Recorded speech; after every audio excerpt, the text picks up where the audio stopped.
Please like and share the video, and don't forget to subscribe and hit the notification bell. Be sure to select all so that you can receive notifications every time we go live and upload to the channel. Attention all music artists, let's collab. To lease beats by Sanchez, log on to brosancheztv.com/beats-by-Sanchez. Click on package discounts if you are looking to purchase 2 or more leases.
Peace and love, everybody. Welcome back, guys. Welcome back.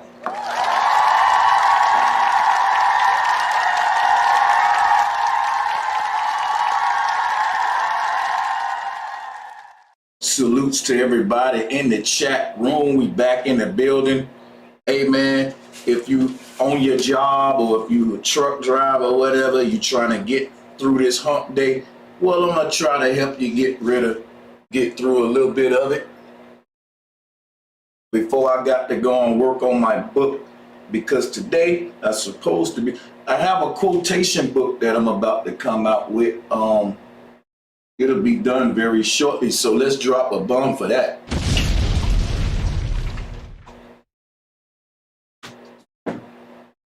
I always wanted to make my own book of quotes. You know, when I was coming up, what I checked out a lot in the library were quotation books. I always wanted to make my own little quotes that'll be remembered in history and shit like that. I always thought it was cool. So here I go now, man. I'm doing that. First little quote book, man.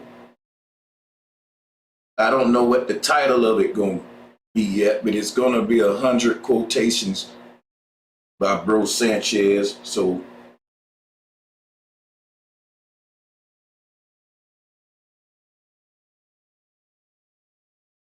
hey, I want to just salute to all y'all in the building, though, for real. Let's clap it up for my peoples in the building. It's a lot of reverb. No, I don't got a new mic at all. Do I sound different?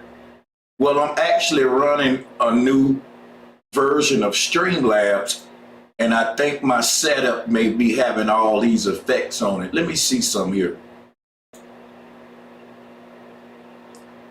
I don't know, how do I sound now? Is this better or worse? How do I sound now? Do I sound better right now or do I sound worse? I just took off of the noise gate. I think that noise gate had me in a gate like it said. How I sound now?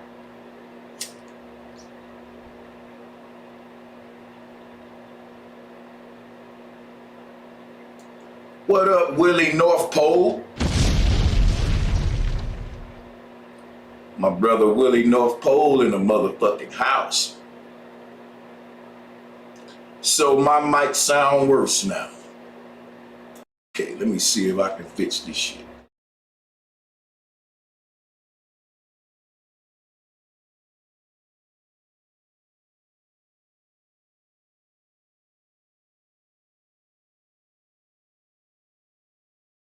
All right, how do I sound? Uh-oh, now I'm in one ear. I fucking hate.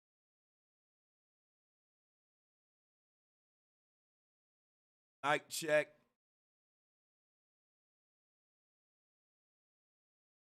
Mic check. Mic. How we sounding now? I should have.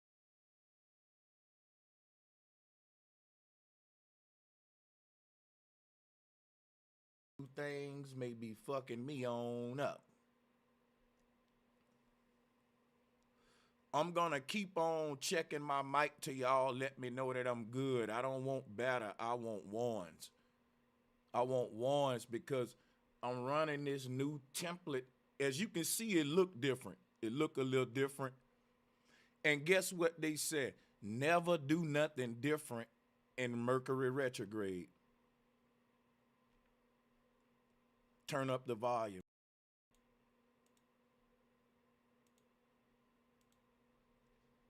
Turn up the volume. That's easy. How are we sounding now? How is this?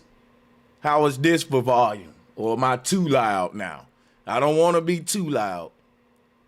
I can turn up the volume. That's easy. Now how are we sounding? Louder? I could go louder than this if y'all want me to.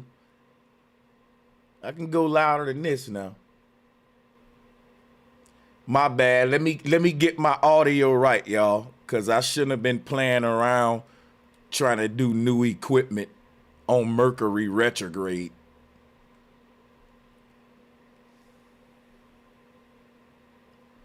Somebody said I'm all the way good. Okay, I'm gonna stop right there while I'm good. I'm gonna stop right there while I'm good. Somebody says too loud, but I'm gonna go with what the people saying. If it's too loud, maybe you can turn your own system down. So, but I'm gonna go with what the people saying.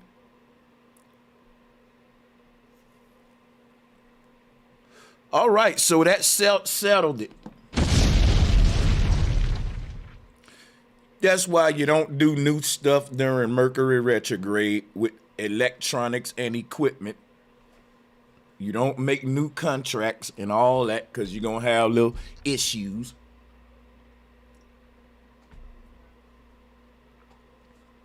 But we got through that, so salutes.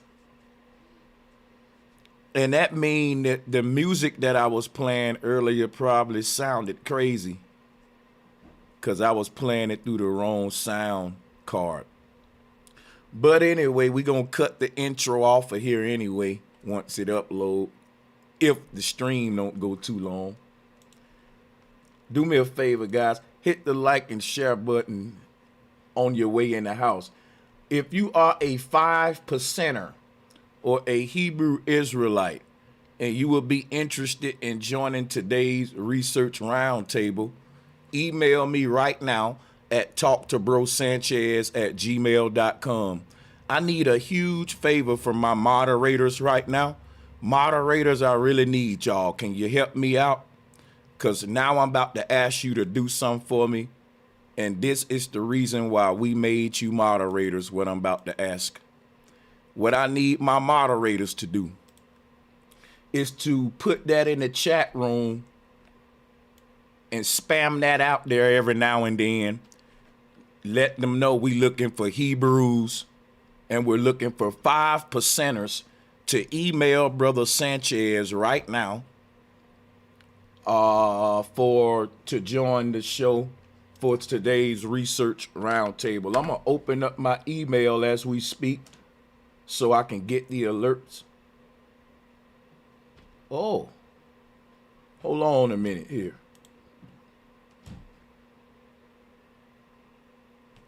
All right, guys, I have an email from Vinny from the Killer Pre-Show. Let me read it to you guys. Hold on. First of all, let me get my screen share up. Hold up a second. I got some good news. But hold up a minute.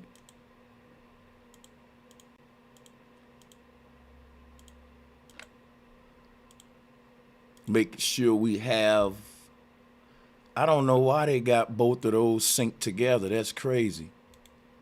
If I change one, it's gonna change the other one too. That's silly.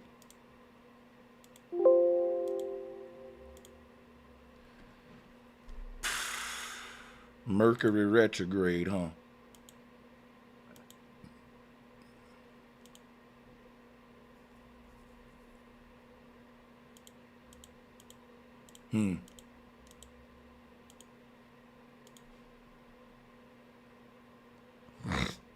Yeah. That's what we want to do. Sorry, guys.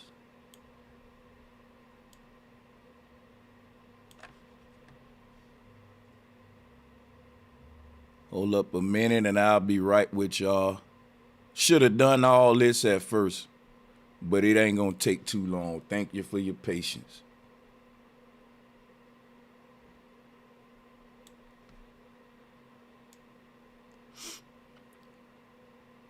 So guys, I have an email from Vinny, and Vinny, salutes to him. Let's drop a bomb.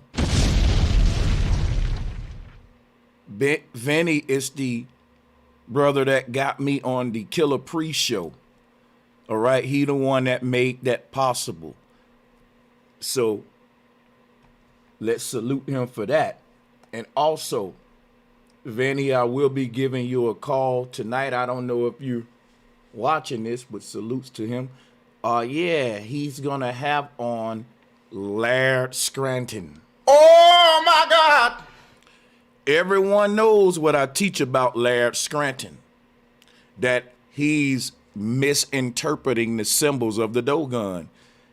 I don't know how long y'all been following me, but my teachings about the Dogon are non-debatable, non-comparable.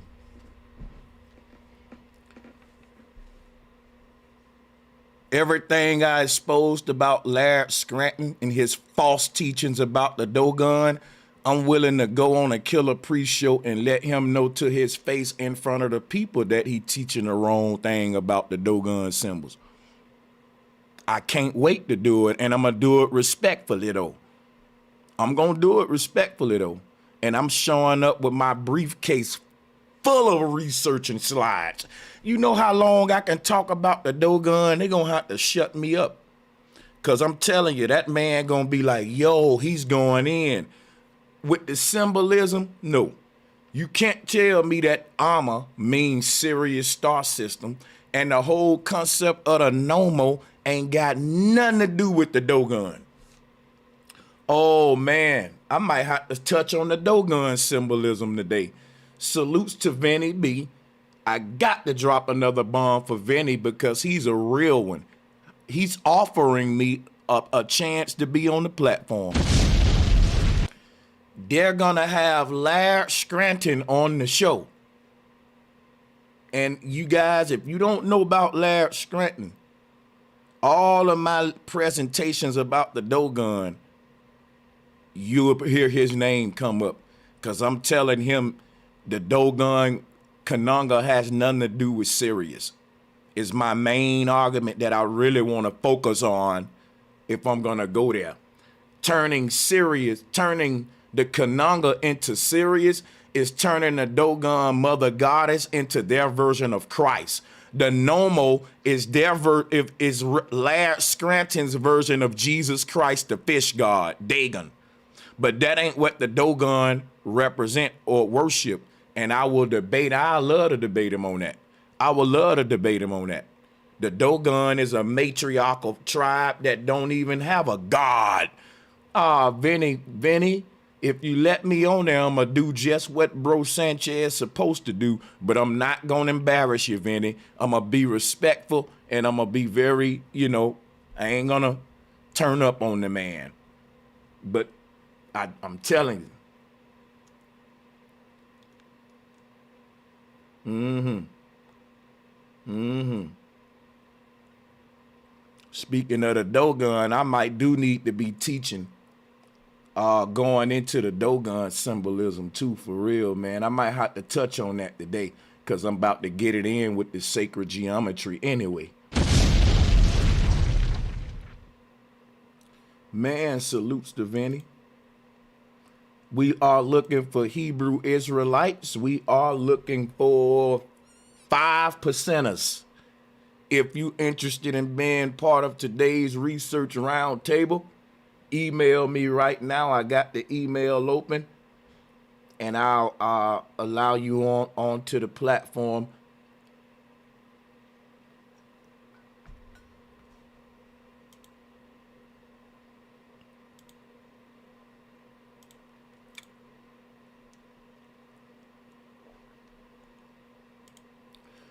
Star of David found engraved in ancient Egyptian temple.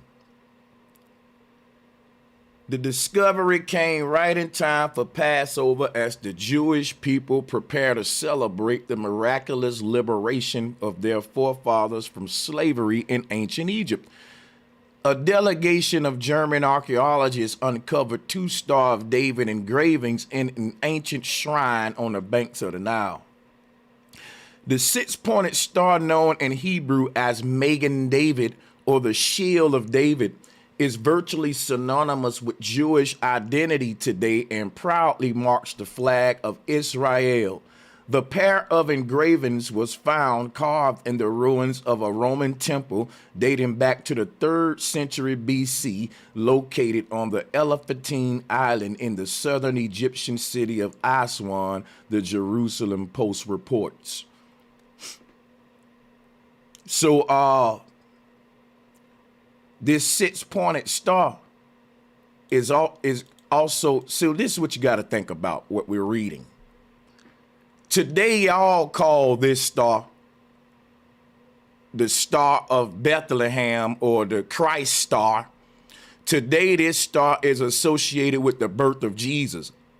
But if you ask a Jewish guy what this star means, he wouldn't be talking about no birth of Jesus. He'll be telling you this is the Shield of David.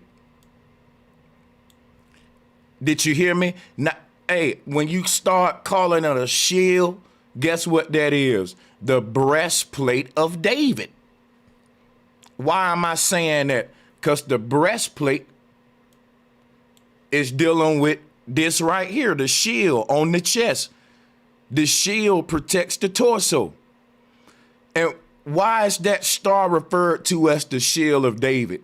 Because this deity Moloch is synchronized to King David and all of those evil demonic forefathers of Christianity that led those bloody crusades.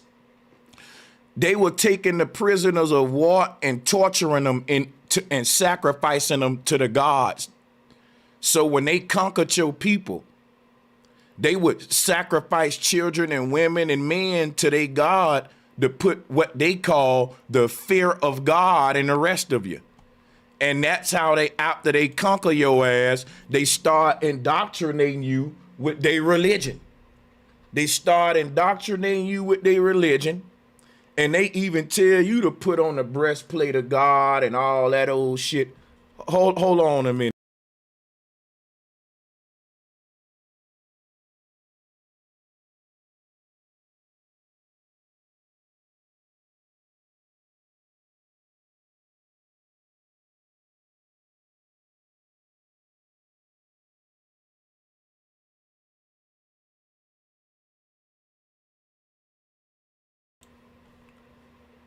think about what I'm telling you, right? Israel and Jews call this the shield of David. The shield is the breastplate. And we see on the breastplate of Moloch, we have the Star of David.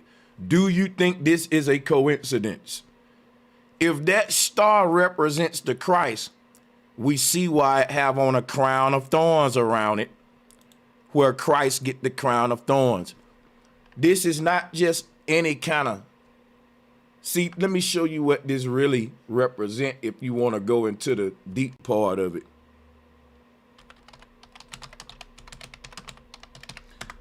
That star represents Jesus as a light body. All right, are y'all hearing me? That star represents, listen, let me show you what, we finna go real deep, man. Watch this.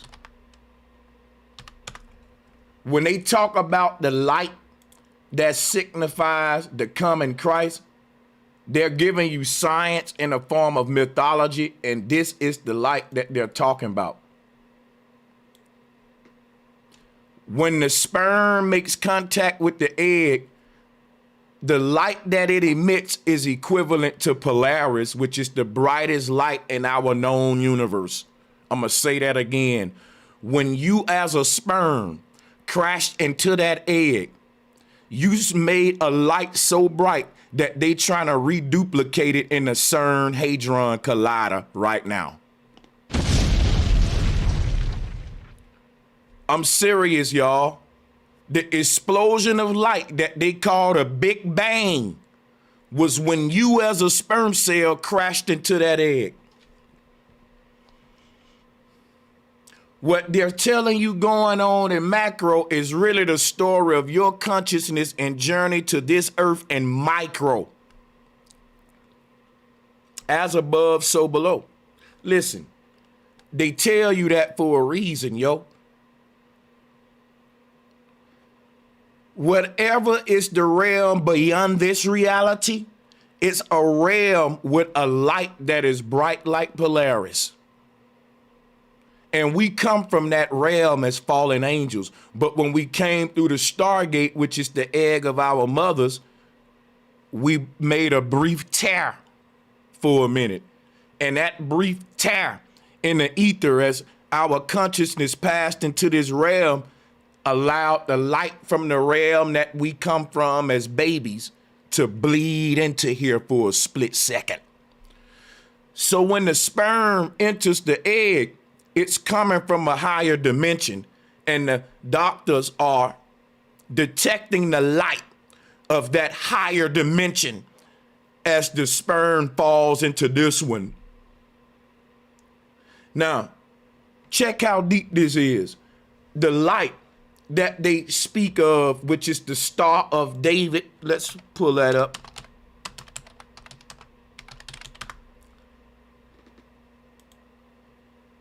See, this star that's seen in the sky, which is said to be the star of Jesus, where we can now look at this star and we know that Christ is coming. What are we talking about? See, this part is called conception right here. In other words, every single human is a star that twinkled in order for you to be into this realm. That's the star that the ancestors were singing about that still shines right now. It never went away. Check it out, brothers and sisters. You are the Christ that you worship. To my Christian brothers and sisters. To my 5% brothers, we know Allah mean arm, leg, arm, head, which is a great way to start taking a lot of this Celtic spookism and bringing it back to the knowledge of self. So we are going to talk about the 5% nation again today, but we're going to shed some good light on some things that I should probably point out more besides the other stuff. So I'm going to be fair, but I'm going to do that later. Listen to what we got for you right now. Check this out, right?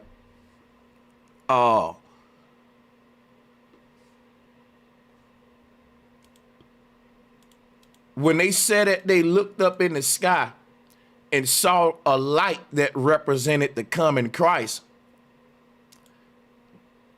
To look up in the sky is to look in a microscope and see this phenomena right here. See, it's micro and macro. When you want to study the heavens, you got to study the womb of the woman, because she's the stargate of how consciousness falls into this underworld.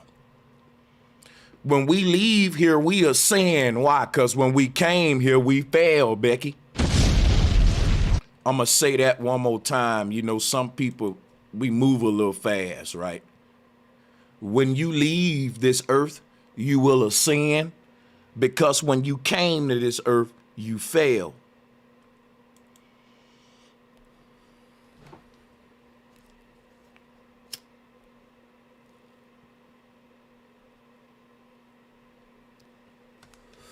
Check this out, guys.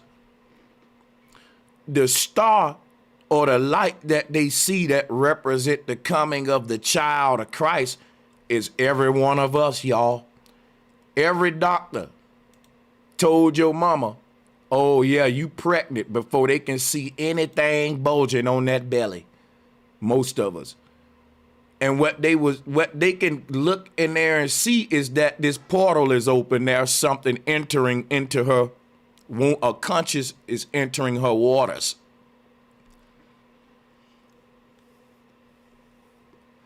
Now they can't see nothing in that. The fetal bag is barely formed when this happened.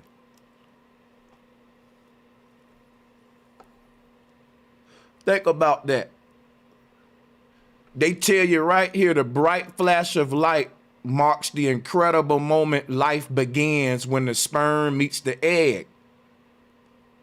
You're not even visible till a month or two after that. But they can detect your presence even when you're still an invisible consciousness. And y'all never think about that. Oh my God! They don't see nothing in there. What they're detecting is you falling. You're the light. I'm trying to tell you the science. Listen to me. What they said they saw in the sky to represent the coming of Christ is all mythology. Get that out your head. They was dealing with science right here. The sky is inside of the woman.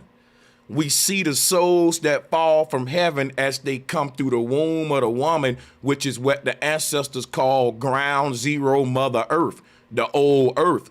Shout out to my niggas in New York. I go hard on my New York niggas, but them niggas know some knowledge. Why you think they call they women earths? The nation of gods and earths. I think a better name for the woman would be a earth instead of a goddess. Think about why the nation of gods and earths don't call their women goddesses. Or they do call them goddesses maybe, but I'm just saying they refer to them as earths first. That's powerful. Do I have any 5%ers that would like to join a research roundtable? What I do is whenever I'm discussing brother science, I invite them to the round table. I'm discussing the Hebrew symbolism right now, and I'm discussing the 5% nation symbolism today in relation to us. Not no spook gods or no pharaohs. And because of that, we opening up the round table for any brothers or sisters for any of those two groups.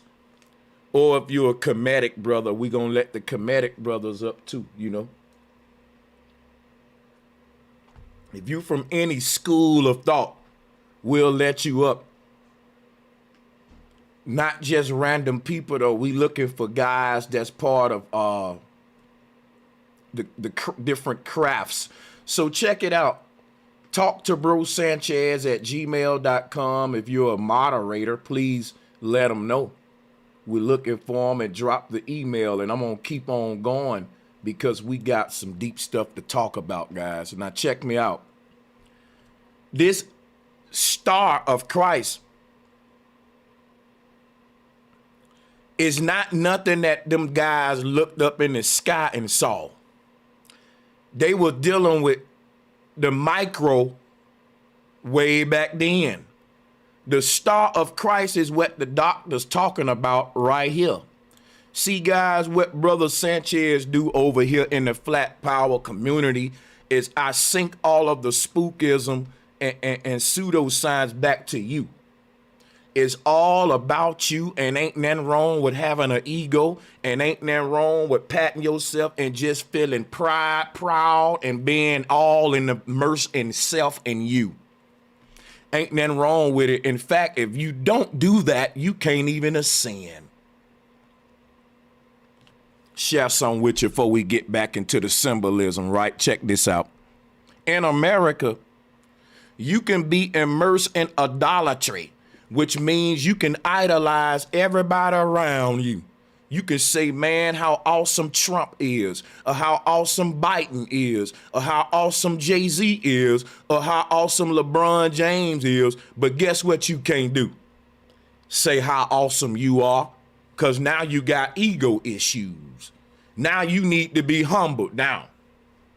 Now you can say how great Jordan is, but you better not never tell them people, man, I'm a great nigga. I'm the shit. Man, he got too much pride. Don't let these folks fool you. Don't let these folks fool you. Let's get back to the symbolism, guys. Salutes to the people in the chat. Become idolize your own goddamn self. You don't see the game? Let me share something with you before we get into this symbolism. When you came to this earth, who was with you? No goddamn body. Let me show you how awesome that the creator is.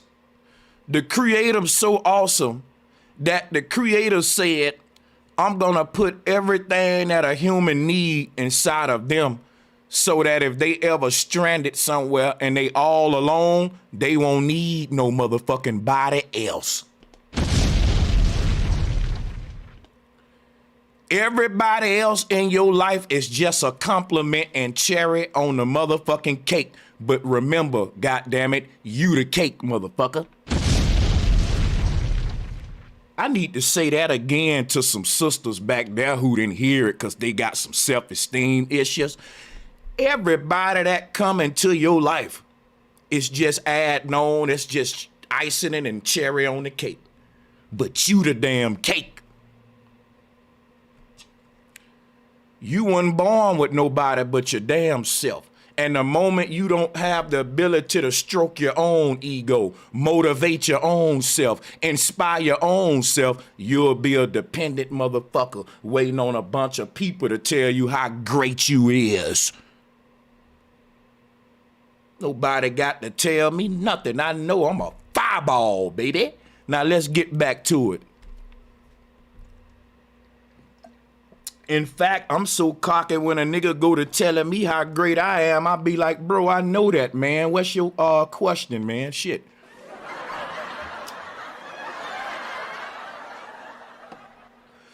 Now check this out. Y'all better get like me, because this the energy that you need to be on to break that Stargate back open. What was on that sperm mind when it was trying to make it to that egg? It had the energy that I got right now. It what motivated you to run into that egg as a sperm? You ain't ask nobody, you think I look good enough? You think you ain't think about shit. You didn't no other sperm around you had to say, go Sanchez, go, you can do it. Man, you was a self-motivated, self-independent, self-motherfucking propelling God right here when you made it to this earth. So my question is, what the fuck happened to you when you got here? What happened to all that? You got to keep that same energy, as we say. Now, what energy is I'm talking about? The energy every last one of y'all had to make it here.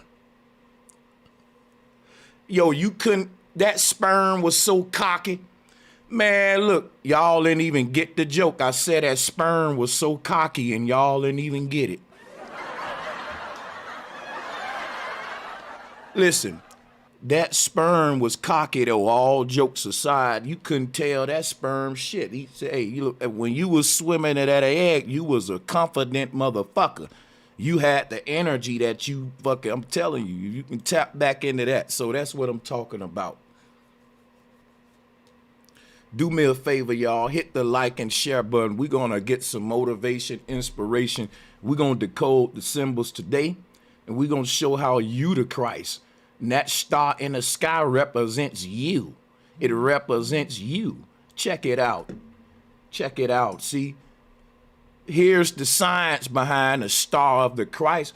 See, when they see this happen, they know in 9 months the Christ will arrive on earth in the flesh, incarnate, you and me. Look at here, man. Look at what, see, Christ represents the soul journey into the earth and what we call the light body. What did Christ say? Christ said, I am the light. Why did Christ say it? He said it because he was telling you, guess what?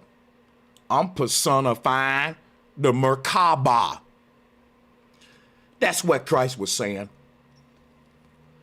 Christ was telling you I'm the light because Christ was personifying you and me. Christ was personifying the Merkaba. These are the opposing energies that exist in perfect balance like the sun and moon. This union results in an activation of light and protection around your body that can transport your consciousness to higher dimensions. What happened to Jesus? He was transported to a higher dimension, right, called heaven. You got to learn to take this science and give it back to yourself, or you'll leave this earth not knowing how awesome you are. Because if you understand how you got to this earth, you will see that you are truly a divine damn being. Listen to me, man. The sperm didn't have a university. The sperm didn't have a classroom. The sperm didn't have a fucking personal motivator or inspirational coach. The sperm had something that when you get it back and we all tap back into that, we're gonna be some bad motherfuckers, man. Check this out, right? They study how consciousness transforms from one state to another by studying childbirth. What they learned, that the secrets behind childbirth lies in the light. This light. So the energy that's created when the sperm crash into the egg is the same energy that they're trying to duplicate with the CERN portal. CERN is sperm. Check this out, y'all. They said we're clashing two atoms together or two particles together. Don't you know that's the man and woman's DNA colliding together when the sperm meets the egg? It opens up a gateway and we see a light from the other side. Sex is a gateway ritual. When a man come together with a woman and the egg come together with the sperm, there's a portal opened up that's allowing a consciousness to come into this world. And the man and a woman is creating a tornado. And a tornado is created by opposing forces working in balance. A clockwise wind and a counterclockwise wind. And one of them hot and one of them cold. That's literally what man and woman represent, hot and cold. Fire and water coming together to make what? Smoke, which is the child.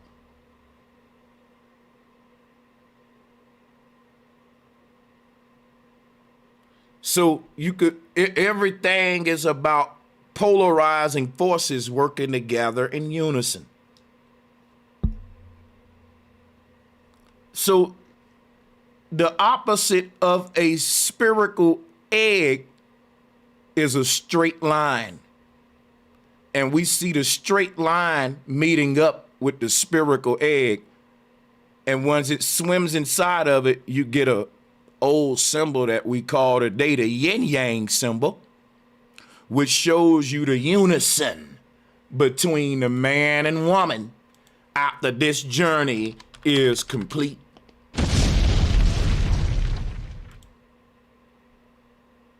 There we go. What we're seeing is a sperm inside of an egg.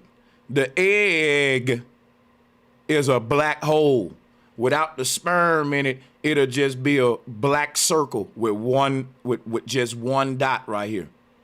You won't have this white one right here, which is the man. And so the man is basically represented by an all white circle with a black dot at the top. And a woman is represented by an all black circle with a white dot at the bottom. But when they both meet each other, we make something called a yin yang. I want you to try to picture this yin yang symbol without the merging of the two. Picture it an all white circle with just a black dot at the top. That represents the male energy. And picture now an all black circle with just a white dot at the bottom. That represents the female energy. But when they come together, it make this yin yang symbol, which is the symbol of an infinity of human life as long as those two keep merging together, just like this egg show. So if you think about it, this white part is the male, all the white, even the white dot. So what we're looking at basically is the fact that the white part look like a sperm cell, right? And it's got a tail and a dot to it. That's what we seeing here. When this sperm swims into this egg, it becomes this white dot that's wrapped in right here with the tail and the dot. And all the space inside of the egg that the sperm does not occupy remains darkness. The darkness is basically the shadow of the sperm. It's a result of the sperm inside of a black hole, but not fully filling up the entire black hole, like a larva inside of a bee pit. The larva ain't filling up the entire hexagram, so it leaves some negative space in there. And the negative space actually will now be like the fucking opposing, whatever the larva shaped like, the space left in the circle will be the counter of that, like a yin and a yang. Hope I'm not confusing y'all. Sort of like this guy right here, how he curved his body that way, and the rest of this space right here looked like an arch because he arched his body, but this the negative space left over because he in this little pit and we looking at him from a top-down view. You can start seeing a negative space that he don't use as the counter energy. Just if this was a larva inside of a pit, all the space it ain't using to be showing you that energy. The woman is a gateway. The man is the light that's able to shine inside of the hole. And that's what the sperm is.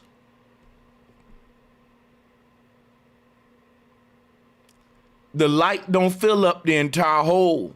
And this darker half of the yin yang is the shadow, basically, of the sperm. So this is all dealing with us, guys. All the doctors say that they can see your fucking macabre laying in your mama. This is proof that we like creatures who fell to this earth. We're fallen angels. And before you were a sperm, you were a Liberty Polaris star that they saw make contact with the damn egg. Excuse me, you think about what I'm telling you, that the sperm itself is dipole, is like a Polaris. My bad, I'm confusing the shit. I'm saying that the sperm itself would be like an asteroid going through the dark sky with the tail on the end. You know how it got like the ball at the head, but it's dragging the tail. They really talking about the sperm. You traveling through that black hole, the gateway of your mama, the gateway of all our mamas, the black to this earth. That's what this color, everywhere you see green and blue, that represent a black hole. But look, the sperm is bright red, represent infrared light. What's happening is a great alignment what's happening. The sperm is like an infrared beam of consciousness. And it's trying to line up into a hole, and once it line up perfectly, the keys up to the door is unlocked and a new life come here.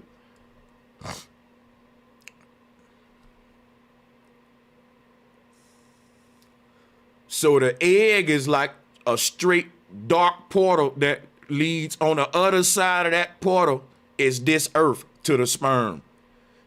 And the sperm is basically traveling consciousness. It's pure consciousness traveling. And it knows where to go and all of that. It's basically a beam of light that's projecting into a black hole. And once it get inside of the hole fully, the hole will close up, and your whole 9-month period of all that'll begin. And what's happening is you coming from an invisible realm to a visible realm. The consciousness is wrapping itself in the elements, creating an avatar around the mind. And then when the process is complete, it'll be all a challenge for the consciousness to relate information from the mind through the brain to manifest his will through the body.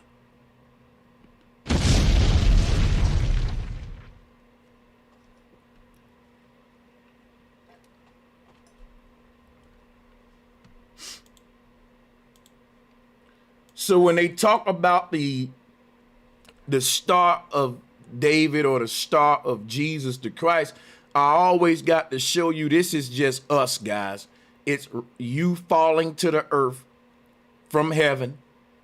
You know, you being sent here by who? The Father. What was the story of Christ? Who sent Christ to the earth? The Father. Who sent all of us to the earth? The Father's penis. That's right. That's who discharged you from heaven. Heaven, see, inside of the man's testicles is gateways just like the woman's egg. He has a universe housed in him.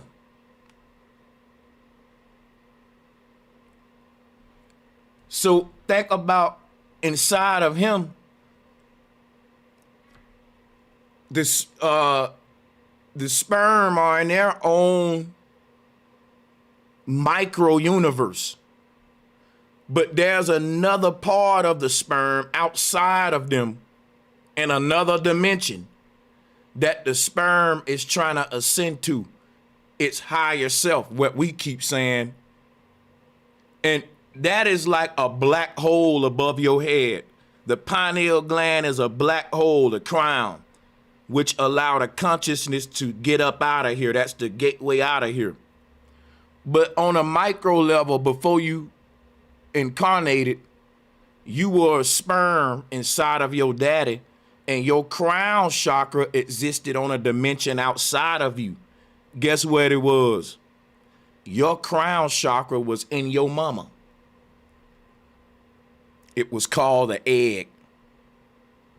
People, Jesus putting a halo around his head, Jesus getting a halo when he resurrects into the world, Jesus getting a halo, it's the sperm making contact with the egg.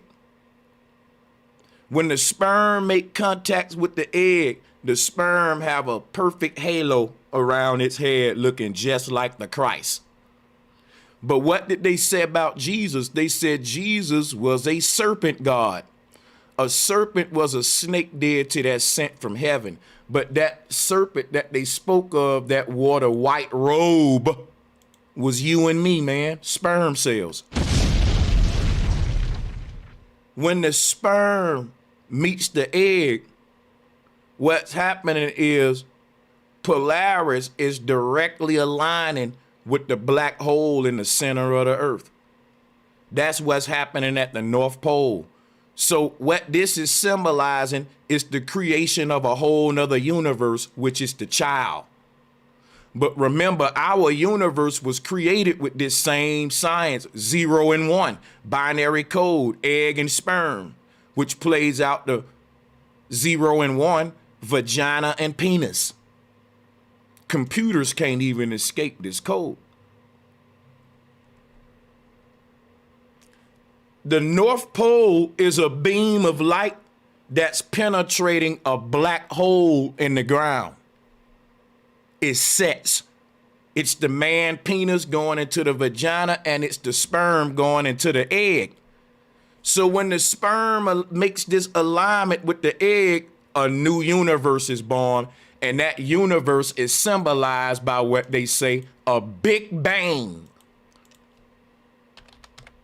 which is an explosion of light.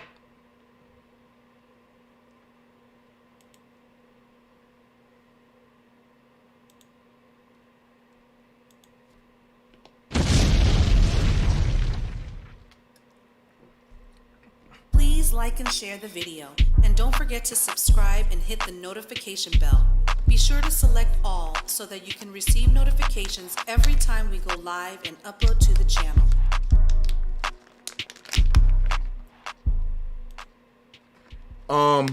Yeah, we got over 400 people watching, but under 200 likes. So I'm gonna roll me one and play some music, man, and hopefully y'all will get the likes up. You know what I'm saying? For your boy, I ain't even trying to have an ego trip or nothing like that, but it's called a like button for a reason, because it let me know you like what I'm doing. So now I'm getting in my feelings because I'm emotional, and I'm starting to think y'all don't really like what I'm doing right now, making me get not motivated.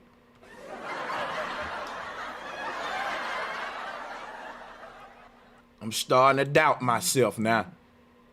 I'm starting to say, man, they think I'm tripping. I don't know if they like the teachings. What's happening? Yeah, that's what the button gonna let me know when you hit it. Come on, everybody, let's listen to some music, and I'm gonna come back and keep on teaching.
right, y'all.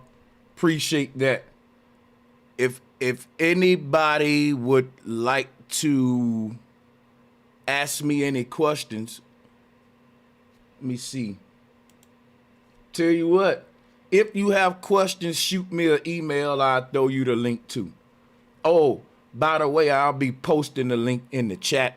The reason I'm asking people to shoot me emails is because I'm trying to actually build a network with a couple of folks to have regular roundtables with them, secretly scouting for candidates, man, like people who I can regularly build with on certain topics. I don't want to monopolize this shit, but if niggas don't want to work with me, I ain't gonna beg you, goddammit. I'm just trying to. We can see bro Sanchez can do a 6-hour stream by himself and fucking run his mouth and get a people number teaching. So, I mean, anyway.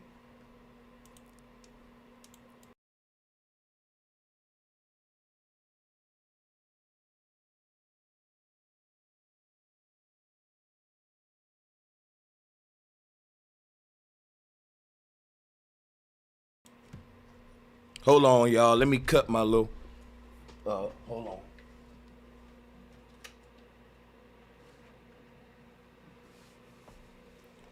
Oh, man.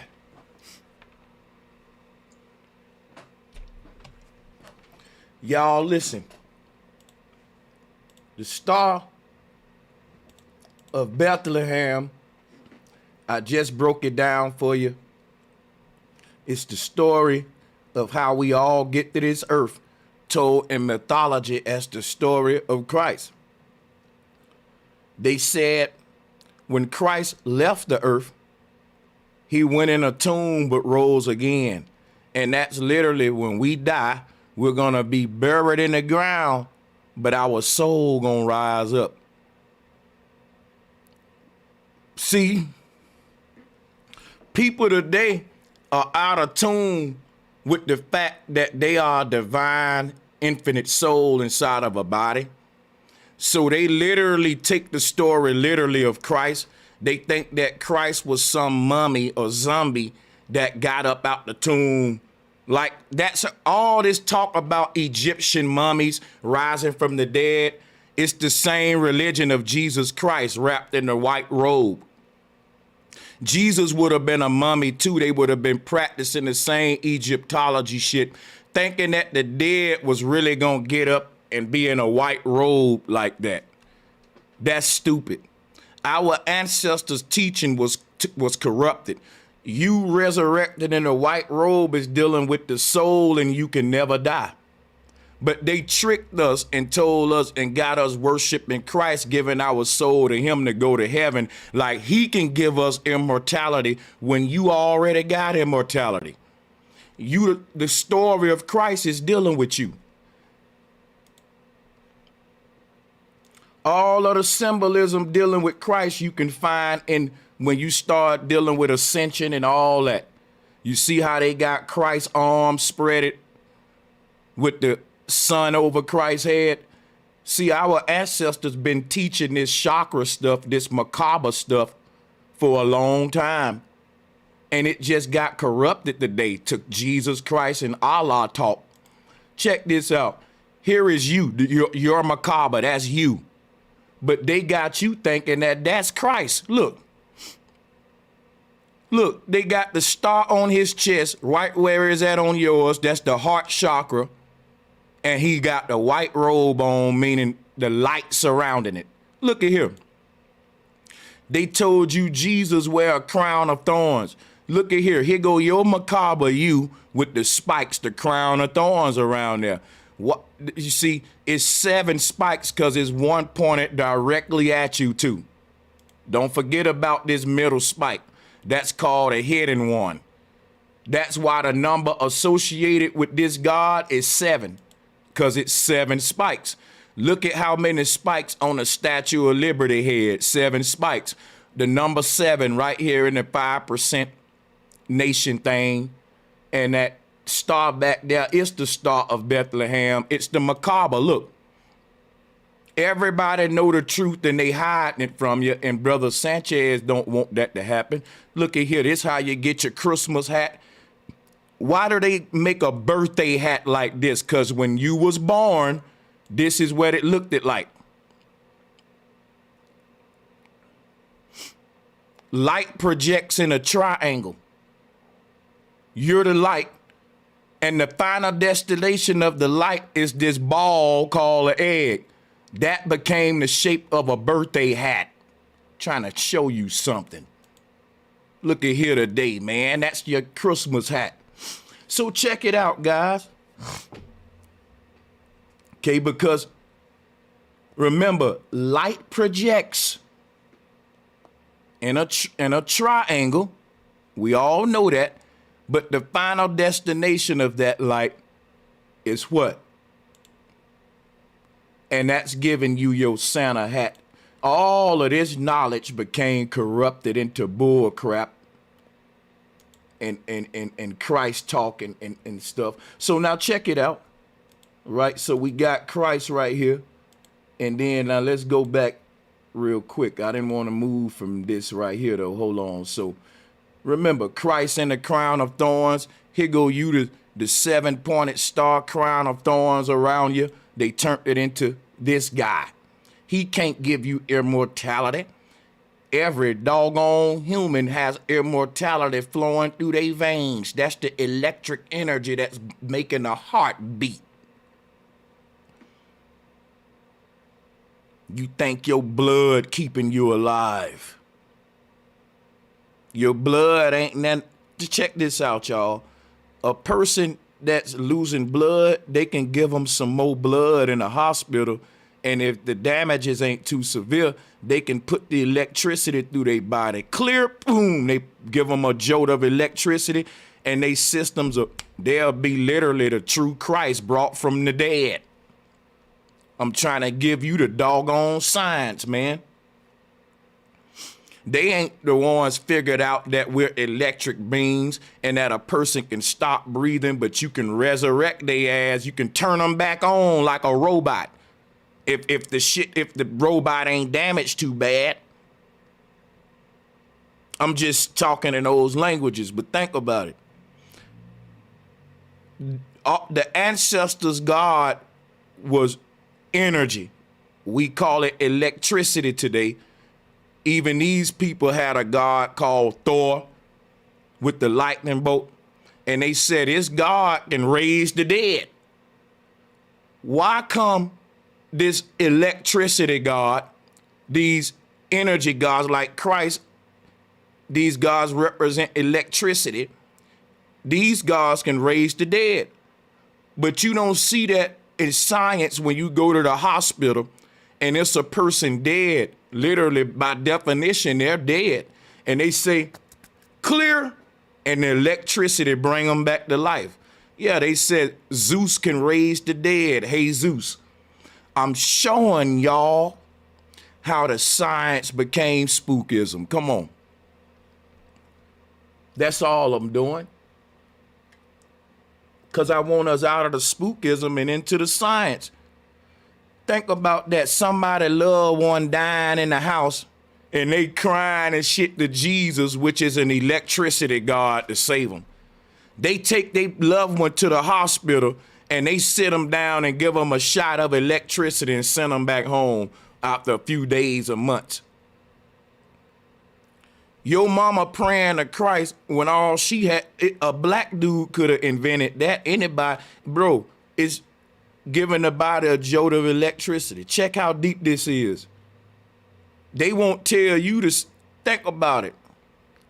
To save your loved one, think of how much that medical bill gonna be if they have to do that to your grandma maybe 2 times, 3 times before she leave here.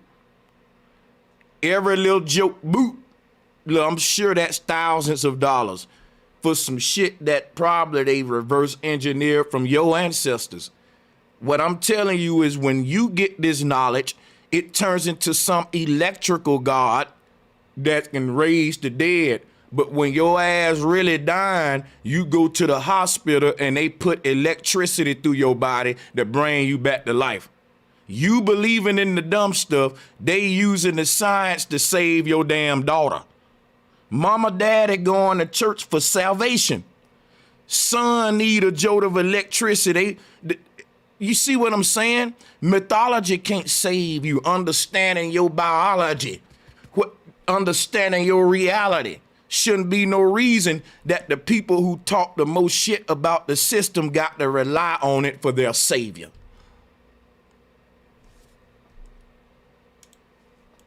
You know more about the Bible than how your heart works. You know more about the Quran and how electricity connects your entire reality. Stupid. So let's talk about this right here so we can show you why the Bible is hiding this science that I'm trying to give you here. All right, now we can go even deeper with this. I'm going to start closing that stuff out.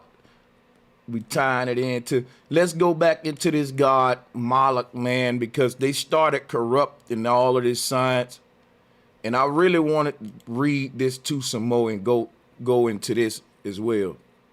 We want to, I never got a chance to finish these. Let's get it. So,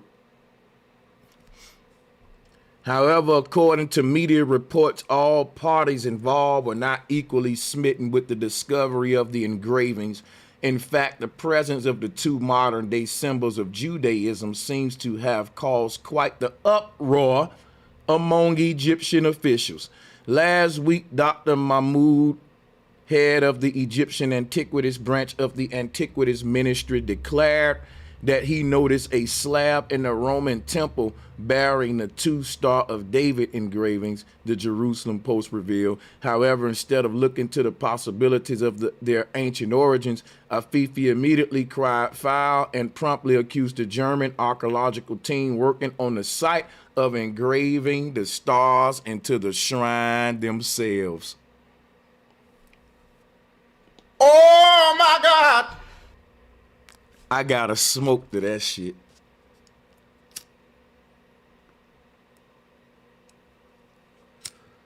I gotta smoke to that. Forensics can find out everything else. I'm trying to boy, that's crazy.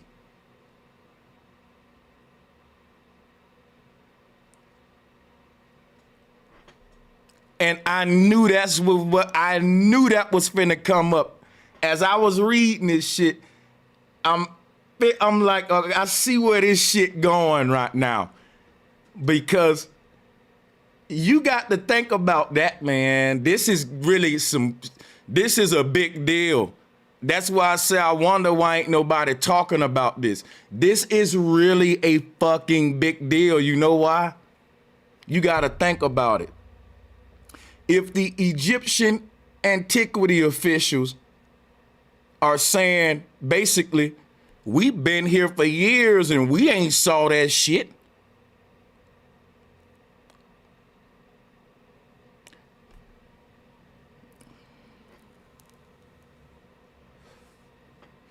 Oh, man. Bro. The Egyptian officials are saying, we know our land. We do tours here. We know every nook and cranny. We don't remember this shit right here. Where this come from? Mahmoud said these bastards just put that shit right there last year, man. Don't believe them.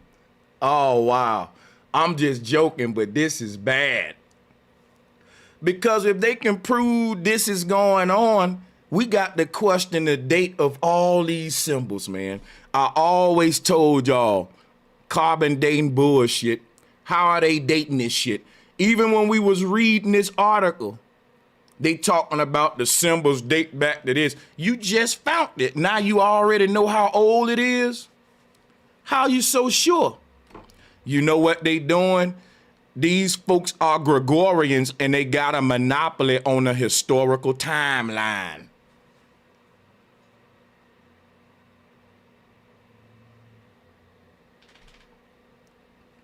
Everything that's found on the earth, they got to be in charge of dating it. And if they didn't date it, they gonna say it's pseudoscience. Cause you can't start saying, hey, this symbol is only 1,000 years old. It ain't how old you say it was. You start to prove to these folks, y'all the newest fucking deceivers on earth. Where did y'all come from? You just popped up on this bitch. You ain't as old as you say you are. There's nothing antique about you. This finna shake apart every fucking thing. I don't know if this controlled demolition, but it's interesting and is really fucking a big deal. We're gonna read the rest of this, but I'm still ain't done digesting this, man. This is big, bro.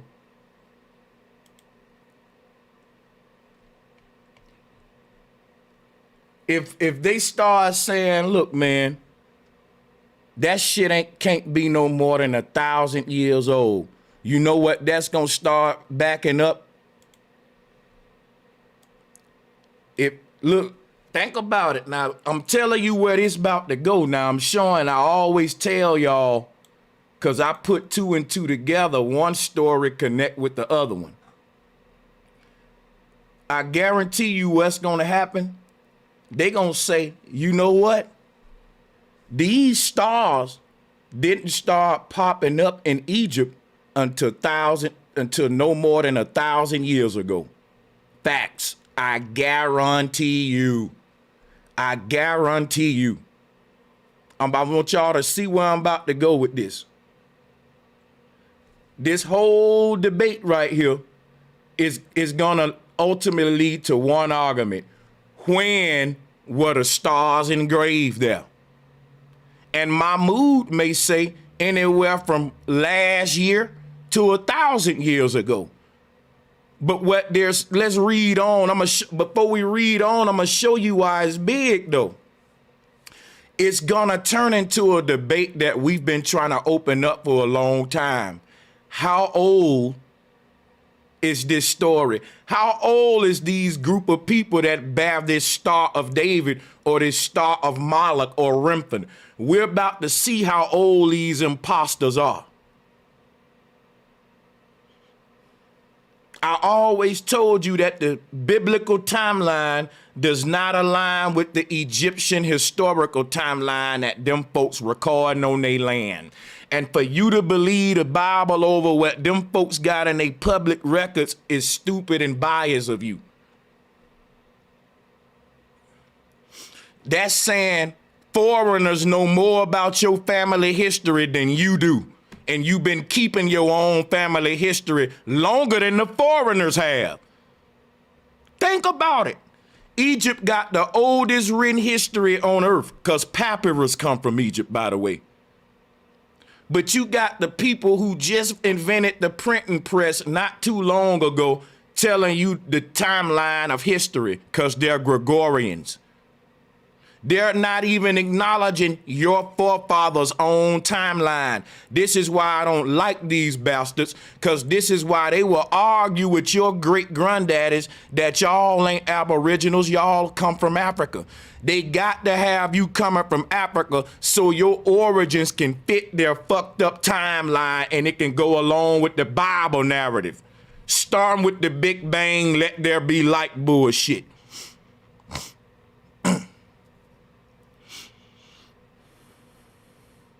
The moment we take the timeline of our forefathers and acknowledge the history that's coming out of our forefathers' mouths, the Gregorians have no more power. History will be rewritten, and you know it'll be told from the mouths of the people who actually went through it, and not written by the children of the people who oppressed them. You forgot you don't write your own history. So because of that, they got you written. Listen, let me show you what's deep.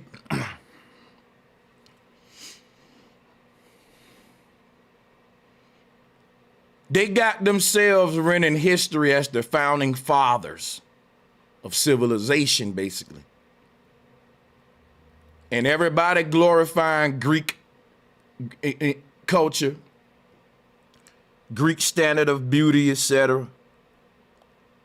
Check how deep it is, though.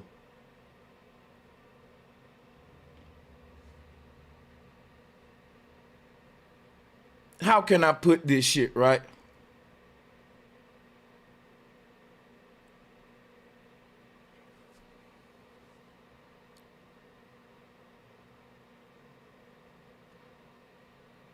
The people who were conquered in battle, they don't have the power to write their own history. And that's a very important power that's taken from you. Because now they can tell the world that you as a group of people are the progenitors of some dude named Ham in a story that only a few thousand years old, when we have oracles that's talking about shit our people was doing in this earth hundreds of thousands of years ago. We don't deal with the pre-dynastic history, which goes back hundreds of thousands of years to Nakata 1, Nakata 2. It's so many eras that they don't teach you about. They start you off in Egypt.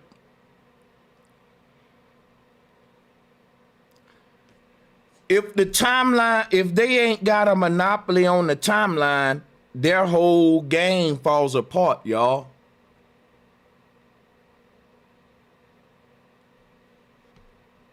And I'm going to show you how to expose them.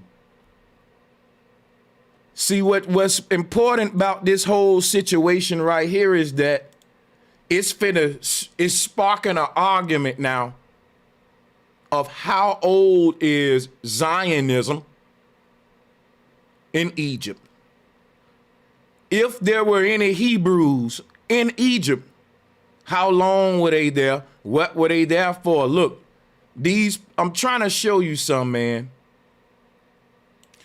The Germans are the people who run NASA, who control America. They are the different Jews from Germany and shit. But they need everybody to believe that the Jews were held captive in Egypt. But yet, I just told you, the Egyptian government have been keeping records of their history for longer than there was a word called the fucking Bible. And they never wrote about no Exodus. They would have wrote about it. Why would the Egyptian government record the slavery? Thank you, Willie. They're Ashkenazi, which the word Nazi is in it. Nazis run NASA, which is another, man, how you think Schwarzenegger became governor?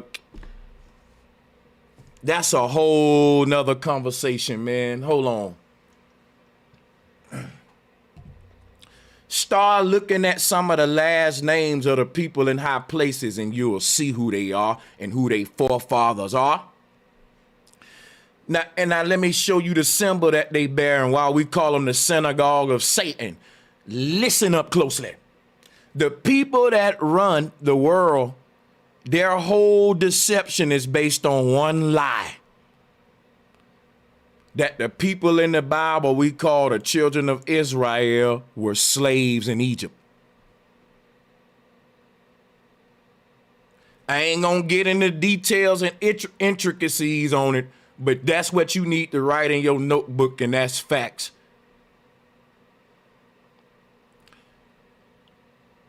What's happening right now is Egyptian government saying, we never had no motherfucking Hebrews as slaves, man. Y'all lying, man. The whole story about let my people go and the Pharaoh and all that. The Egyptian government got another history of that Pharaoh. That same Pharaoh that they recorded, and it ain't nothing about let no people go. That was a very revered Pharaoh in Egypt that the Egyptians love and respect to this day, that even the Kemetic people love and respect. The Pharaoh in the Bible that they referring to, if you're in the chat room, I can't even think of the name right now, but you can put it out there and I'll acknowledge it.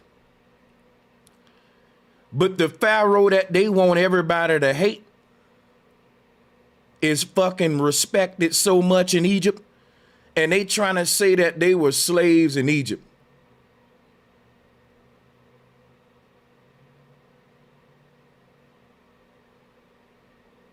They trying to say that they were slaves, but the Egyptians saying, we never held no damn Hebrews captive here. We've been recording history. It's proving these folks lying, man. You gonna go, now that's just crazy, man. If you look at what's happening in Egypt today, the same people who said they were slaves in Egypt, they running that shit. They have infiltrated the Egyptian political system just like they've done in America.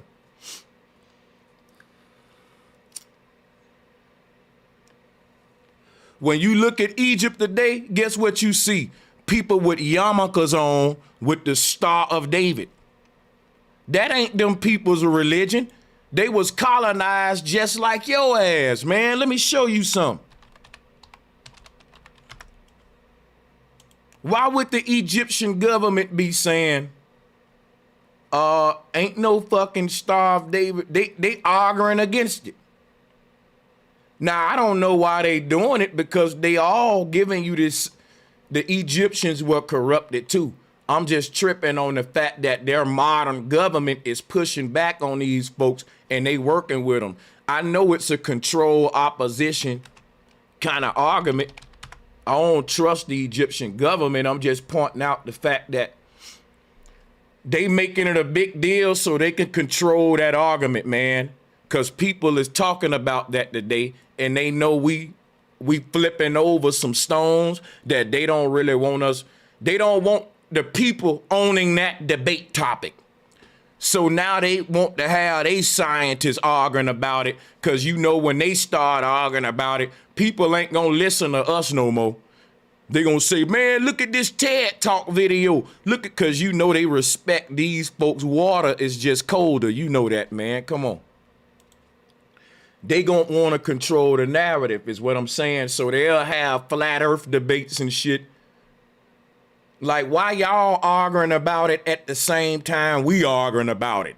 You could have been arguing about it. It's showing you on some bullshit and you trying to steal the narrative, and that's how the flat earth debates ended. People were saying that they was like, man, once this shit go mainstream, we gonna lose momentum. I was saying that. You know why? People ain't gonna want to hear regular YouTubers debate it. They're gonna want to hear these big names do it. And these big names all sellouts, and they're gonna fucking, now we gave them the narrative now. The ball in their hand now. People going to them for the flat earth debates now more than us now. They listening to it on Joe Rogan and different, and that's how it happened. We love the whole setup of the Hollywood shit, the podcast feel. You know why you think I got one of these? Oh my God. I don't know what it is, because you grew up programmed with TV. And they had the fake audience, they had the clap, and they had all these little buttons and shit.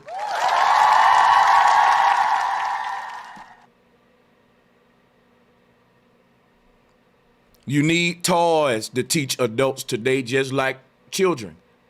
Hand puppets and shit, we gonna need nets. I'm gonna have to show up with hand puppets and shit, Becky.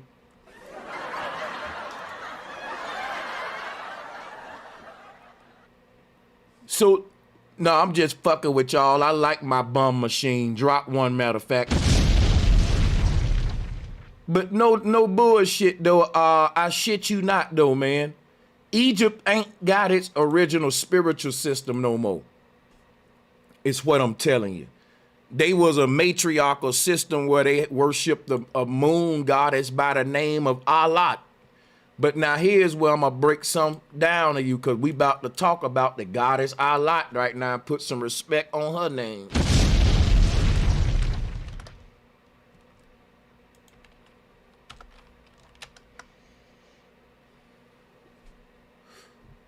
All right. And we going to do a quick Wikipedia search because we just want some basic. It ain't that deep, man. But look, he Googling. Man, it ain't that deep, dog.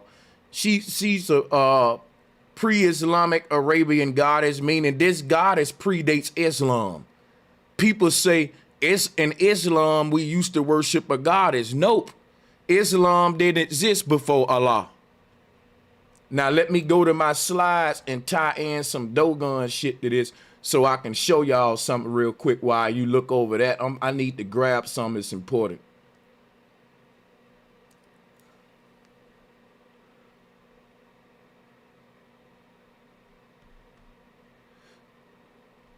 I need to grab something real quick.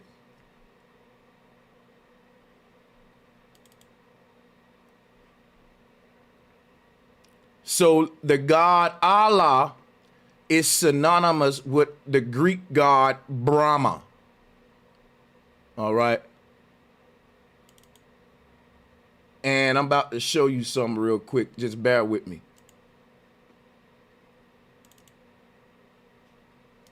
All right. I'm going to show you the. Now listen. Here's a collage I want you to pay attention to. Because now we about to get very deep. It's about to get real deep now. Now listen. Let's start from the left to the right. Right here on the left, we have the Dogon goddess Amma. The Christians demonized this goddess and turned her to the devil's trident. And we see here's another version of this goddess right here. Mama Kali with the trident that was demonized. Mama Kali has her tongue stuck out. Now, Mama Kali is a Hindu goddess right there. She got her tongue stuck out. I want you to keep that in mind because watch this. The Mayans worship that same goddess with the 4 arms, with her tongue out. Here she go. This is the Mayans' version of the goddess Kali in Hindu. Now they gave goddess Kali. Oh, we about to go deep today, my nigga. Nobody go deeper than me. Don't even know why my shit ain't viral, man. Quit blackballing the nigga. Watch this. Here go Mama Kali. Mama Kali got 4 arms and she got her mouth open, symbolizing the opening of heaven at the middle of the North Pole. The 4 arms represent the 4 corners of the earth leading into the North Pole, which is where she represents. This is how you got Santa Claus with the Santa hat on. Because if you look at Mama Kali's hat, this is the one who originally wore the Santa Claus hat. But remember, they turned this goddess into Santa or Satan. They demonized it. And they turned her trident into the devil's trident and turned her hat into the Santa's hat and all that shit to demonize what she was representing at the North Pole. What she represents is how there's a multi-dimensional, the portal to the multi-dimensions is at the North Pole. This dude that you see around her neck, yep, I said dude. A lot of people think that's a lot of different men, but it's not. It's the same dude she holding up right here.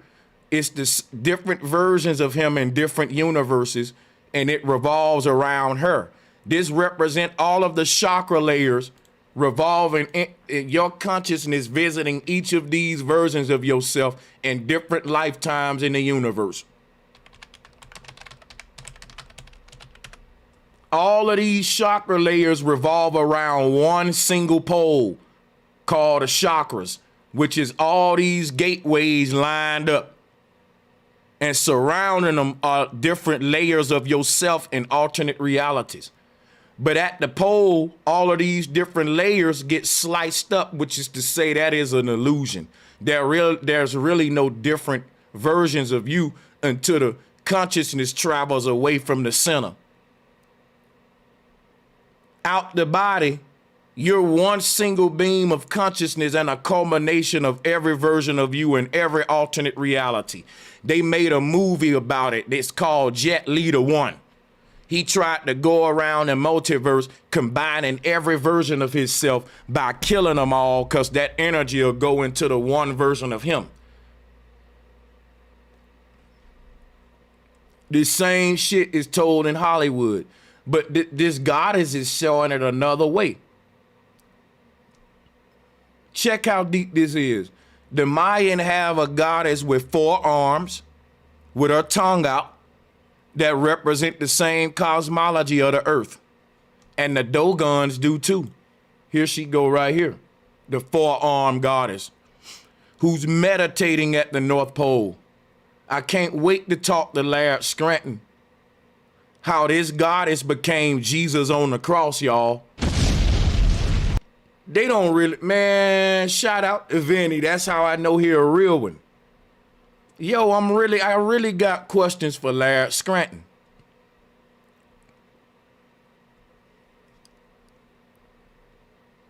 This goddess it became Jesus on the cross, y'all. The form of Christianity that you got today can't be no more than 1,500 years old.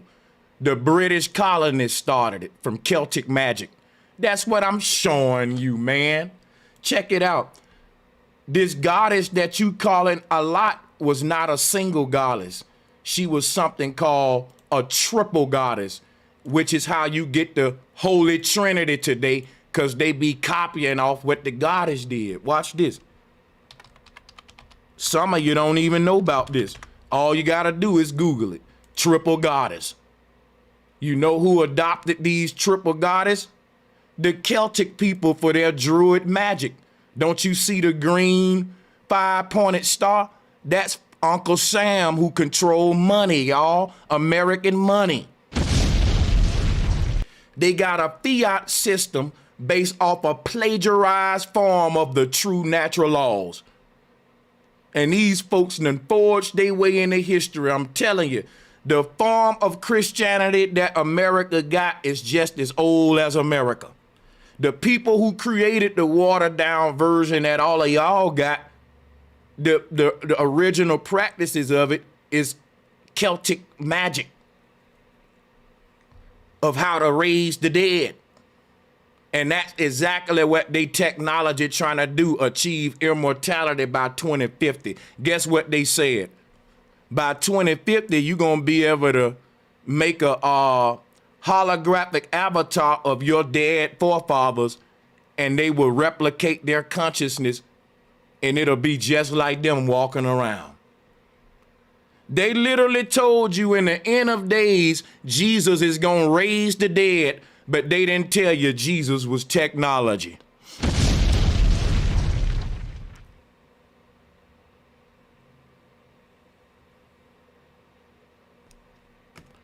That they saying with the technology they gonna have in the near future, any of your dead loved ones can be brought back. This is what we spending billions of tax dollars to do. Play God and cheat death.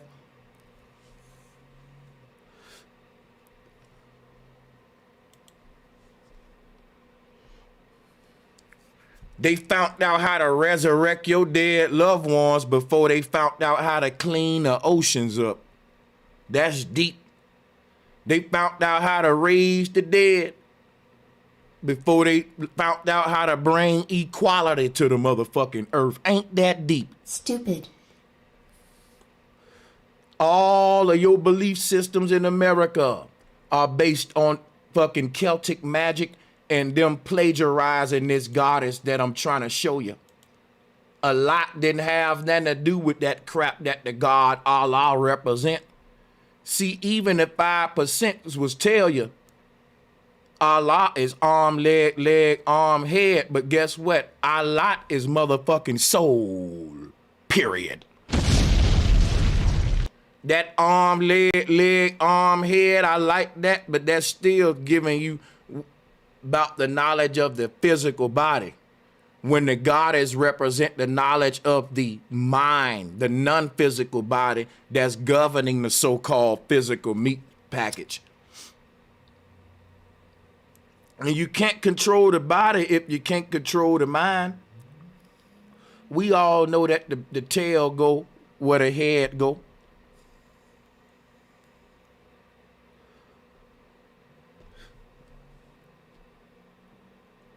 Check it out, y'all. The Dogon goddess Amma represent what you see on the right, which is the goddess portal. And it's talking about the goddess portal. We call it the data divine feminine.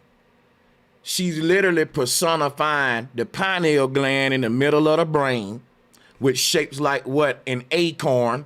Look at the Lord Brahma. He's shaped like an acorn, your Christmas tree. Now listen to me. The light at the top is the opening to the heavens, by which if you open up your mind, your soul got so much stuff to bring to the earth that will free you from a normal, mundane life. We all got something unique to offer.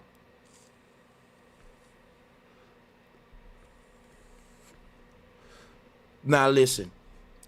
Every thought is an act of conception, and conception is literally dealing with childbirth. Earlier, I showed you a picture of a sperm making a bright light as it's being conceived. Every idea you have is a baby that's born, that's planted in the ether and gonna grow up into a grown motherfucker, meaning karma. Your idea is a bright light in the universe, just like that sperm was. It's an idea. It's consciousness. Your ideas will grow. They will mutate over time. They will be born and reborn.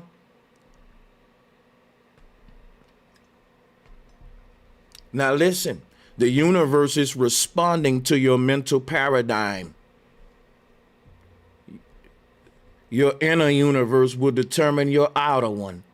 This is the knowledge of the goddess, that each moment is being conceived by you, and we all are on our own time. Now look, she literally shapes like the pineal gland. And this knowledge has been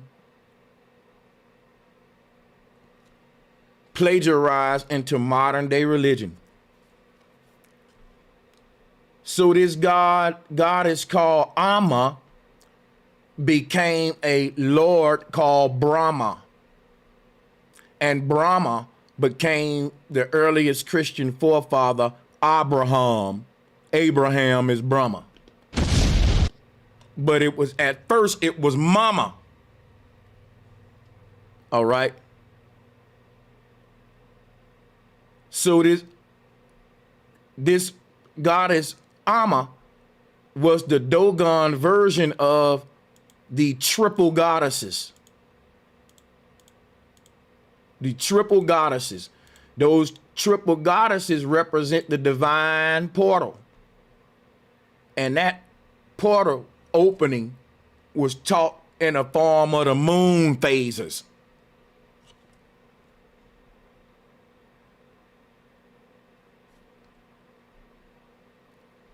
So the Celtic people started to stray away from their matriarchal system at the same time that the people in Mesopotamia did, and at the same time that the Celtic people adopted Abraham, the Mesopotamians adopted Allah.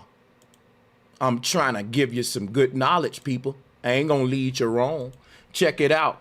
Before Allah and Islam, you had Allah. And before Abraham and Christianity, you had Amma. You get what I'm telling y'all? The whole world started to go into a patriarchal world order, a PWO. It laid the foundation of modern masculine science based upon making bombs, guns, and making technology that would allow domination. That wasn't what we made under the goddess systems. All technology today is inspired by control,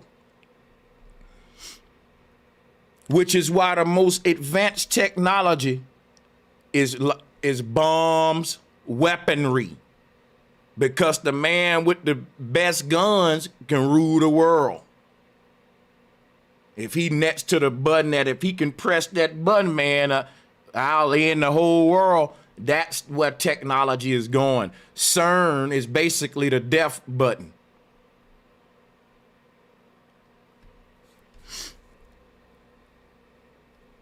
Look, man, everything that they do with, as far as where technology going in our world, is to create more advanced weaponry to control you with. We're motivated by control. We're what we call control freaks, and we've been that way for thousands of years. And you know, people that are control freaks, the paradox is they're out of control.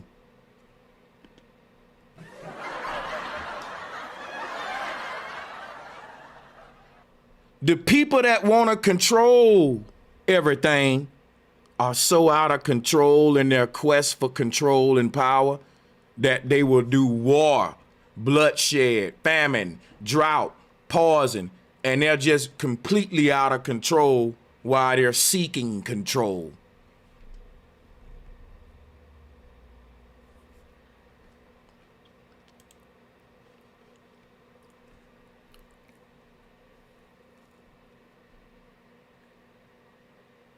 This collage will show y'all how we went from the goddesses representing natural law to the patriarchal rulers of today's system, rewriting a new order on earth under money and taxation and a legal systems and all of that.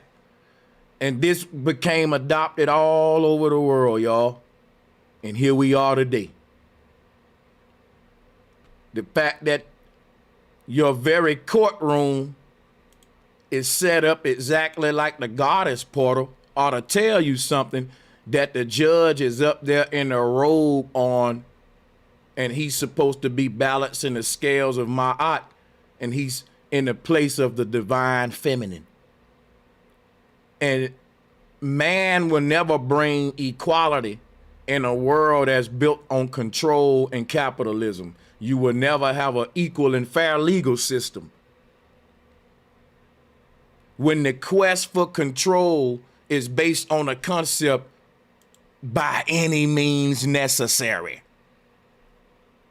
Because the richest people had to cheat at the game. The rules is don't get caught. It ain't don't cheat. Check it out.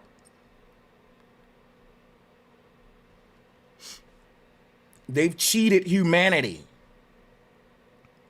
out of our true and natural reality.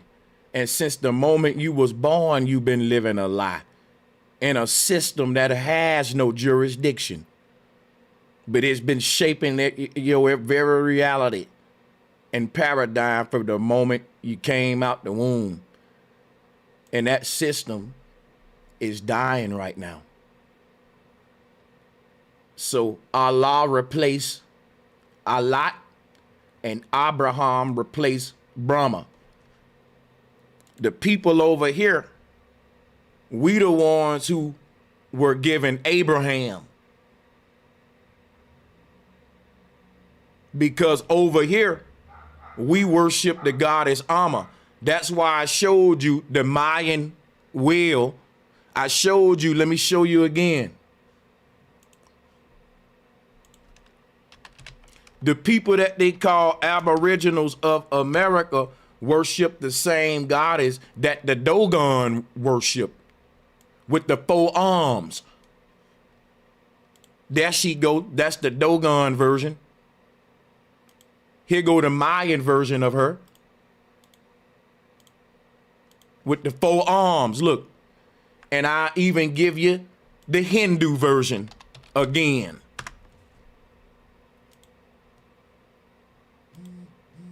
With the 4 arms, the tongue out, 4 arms, tongue out. Here she go. So all of these people under these goddesses I'm showing you today, they would be modern Christians under Abraham as their father. Now, if you was born in the Middle East, all of your people will be pulling up a lot. That's how they would connect back with their goddesses. But these, what they was worshiping called a lot, represented the whole doggone portal that the Mayan was talking about at the North Pole right here. They call it the goddess portal, and it connects us with the North Pole portal. All right, and so I'll show you that again. See here? So there go our goddess Amma right there. And she was replaced with Brahma, which is Jesus today, which is we just worshiping him under his children. It go back to that. But the people of Mesopotamia, they had the same goddesses that we had, but theirs looked it different though, but it was the same thing. They was teaching their people about the goddess portal. Here it go. Look at the top right here, the goddess portal. Now let's look at Alat. You see, Alat represent the goddess portal. See, for it became the Holy Trinity. But this is the knowledge of how light projects in a triangle, in a 3-pointed triangle. A Trinity angel. This is the triangle or the Trinity angel that represents the triangle. Remember, you are a beacon of light, and light shines and projects in something what I call triangulation. That's the science behind why the light rays are coming from the mind there with every idea. It's a light that's shining from the mind onto the earth, and that's your non-physical idea becoming manifested into the physical world, just like you did as a sperm cell, like I showed you on that picture. You were a beacon of light too that triangulated into a black hole, and that triangulation is what they call spaghettification. In my Pastor Po-Chop voice, round this bitch, can I get an amen from the church?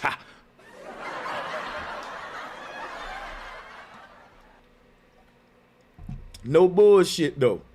That's what Pink Floyd was showing you on that album cover, the triangulation of light. That's really the real Holy Trinity. But the goddess was teaching that before these clowns talked about some doggone light of heaven and watering it down to the bull crap.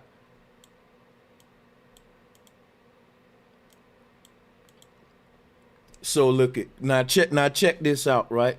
So this goddess portal right here became Jesus in between the 2 thieves with the sun above his head. Man, let me show you something.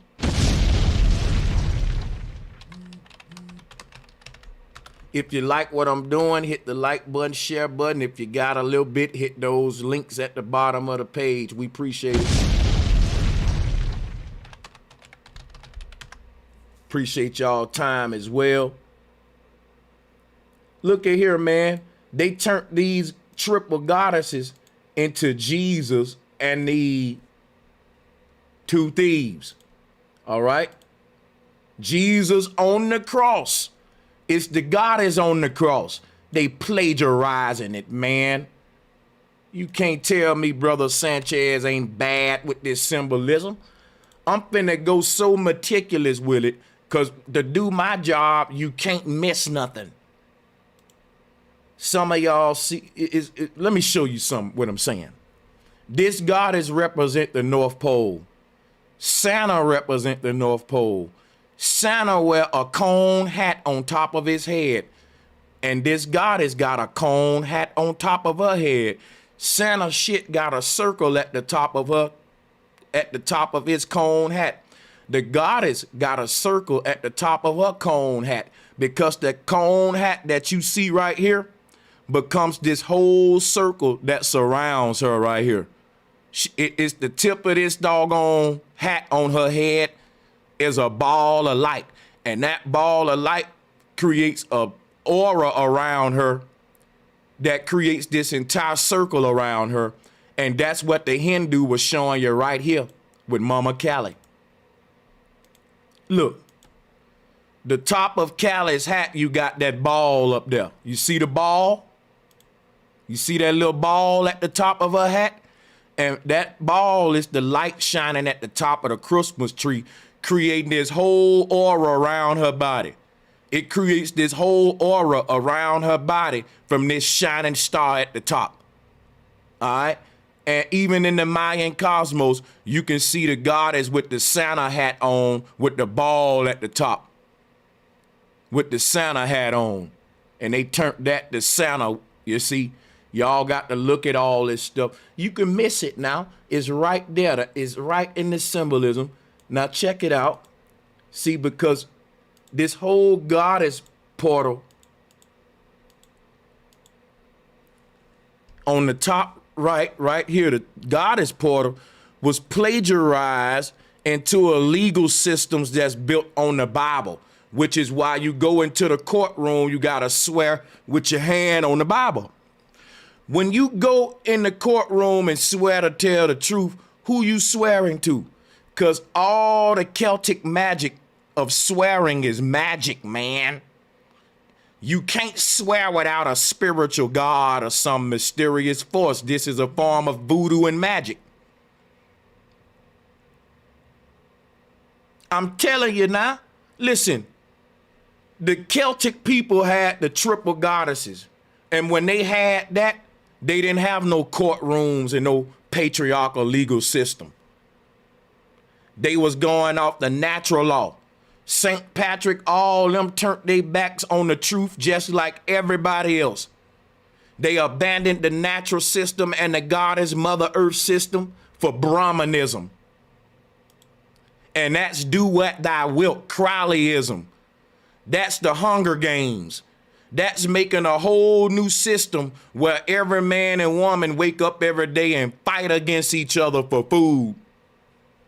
That's literally the Hunger Games in this man's world. The patriarchal system ain't sustainable, y'all, because we can't continue to predate on each other forever. We'll run out of people to predate on. That's why when this system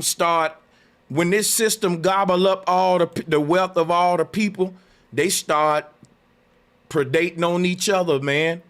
Ain't no honor amongst vampires and thieves. Let me show y'all something.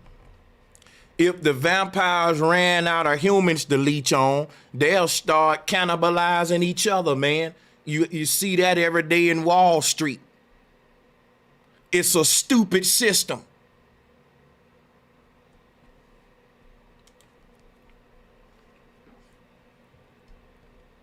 Especially when you realize that the private families that's running this damn Hunger Games shit are all working together against us when this system is what's keeping the people divided and conquered. And the system is called Hunger Games. And if you go watch the movie The Hunger Games, it's some fucking private, rich-ass families running the whole simulation. They telling you your goddamn life. The royal families is creating this whole illusion of them versus you, him versus her. Got people bombing each other to smithereens, children with guns, and they funding both sides, and we fighting for an illusion. They tell you we're fighting for freedom, and you fighting for rich people population control. It's the poor fighting the poor, the rich ain't fighting the rich, and the rich funding both sides of the poor while they sit down both having tea together. It's the real Hunger Games we living in, that they can snap their fucking finger during the pandemic and stop all the wars on the earth. Ain't no wars for like 2-3 years, about 2 years since the doggone corona bill. Everybody working together, right, with the WHO and the world and the fucking World Financial Organization, all that, World Economic Forum, whatever. And all these people working together. We got to get through it together, world. And now they can just snap their finger right after that, and look what happened now. War began. Now, here come war now back. How you go from, hey man, let's work together, to, bitch, we mad at you again. These folks really got us controlled, man. They can snap their finger and let the wars begin again, just like they can snap their fingers and let the NFL games open back up. They can open back up the hockey games. They can open back up the wrestling, WWE, the NBA. And hey, let's open back up the wars too, man. Boom, and let's let the tanks and shit start back. Do you see this? Real life Hunger Games. Boy, we control.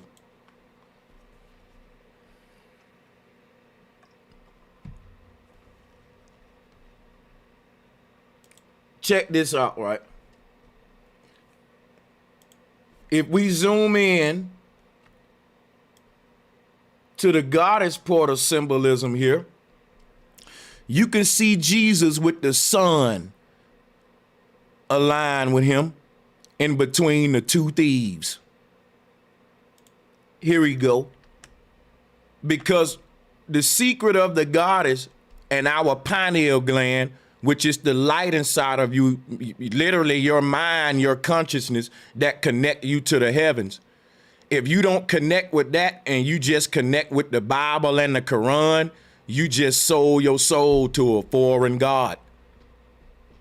You will never get to know your true soul that came to manifest his own will through your body. You'll spend your whole life talking about, I'm just going to do the will of God. You're a soul slave.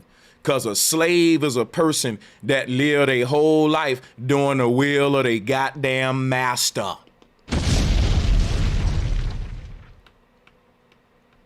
Stupid. That's right, what you are. You can't say you free and you got a God. If it ain't cool to have shackles on your mind, if we stress the importance of breaking the shackles on your mind, what make you think you need them on your soul? Stupid. If you won't give your mind over, think about this, right? If you spend your whole life to manifest the will of Allah, the will of some God, your soul is lying dormant in the heavens in a saddened state. There's something in you that wanted to be expressed on this earth, and that's why you was born. And you will never activate that. You a seed that went in the ground and did not become a tree.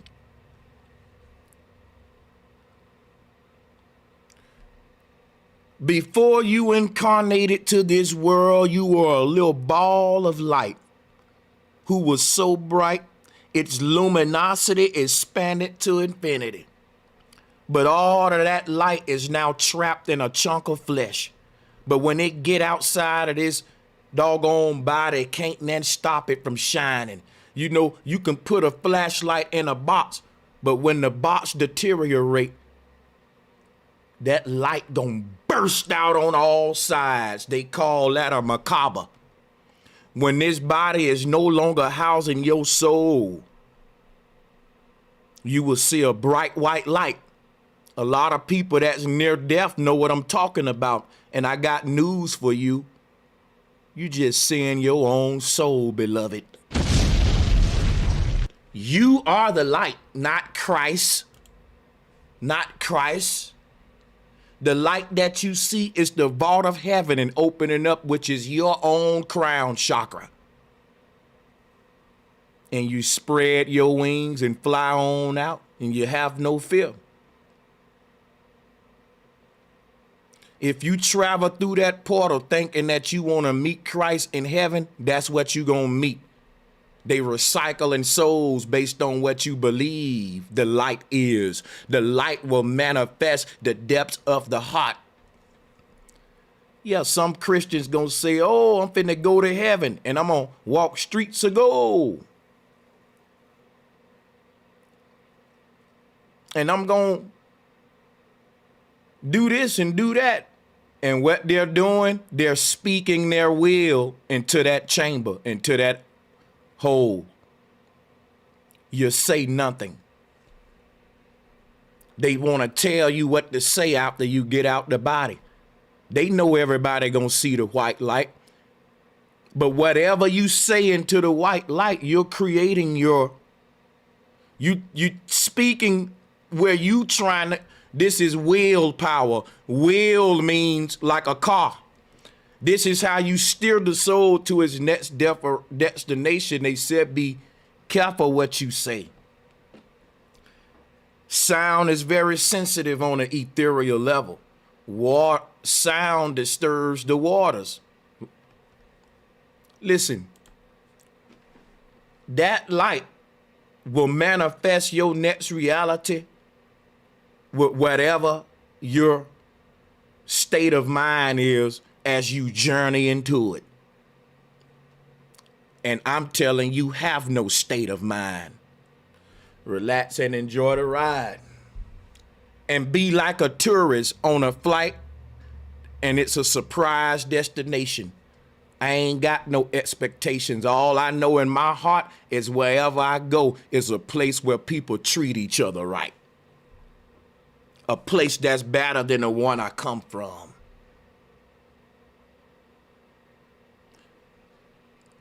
Everybody say they see a white light at the point of death. And I think they want to tell us that that light is Jesus Christ. They doing magic. It's called Celtic magic. We only take our beliefs with us when we die. Your body go in the ground. Your beliefs about what happened when you die now become a reality, a seed planted in the darkness. What if some people burn in hell because they think they supposed to go to hell, but hell don't even exist, only in their mind? If hell only exists in your mind, when you get out of your body, guess what? The only thing that exists is your mind, and ain't nowhere for you to go but your own thoughts.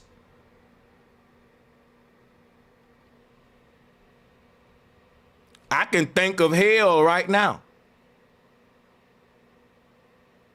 But I'm here on earth, so I don't feel that fire. But when I get out my body, I am the thought. You exist in a ethereal state of the thought realm. You exist as a light, as pure consciousness or pure thought. You exist as the mind that is exiting out of the body. So now what you think about is all there is. It's a reason they want to control what you think about when you're dying, which is a sick game to play on people. That when the doctor tell me you only got this long to live, ain't nothing we can do about it. You got all this Celtic magic running through my head about a red dragon with fire, some dude in the clouds, and I'm back and forth between the two, and that's the whole magic. You creating your afterlife. This is Celtic witchcraft. Listen, when you understand what the triple goddesses represent, they represent you dying with a peaceful state of mind. How you gonna die in peace believing in heaven and hell? That's shaking the dice. And they telling you, man, any little thing can make you go to hell.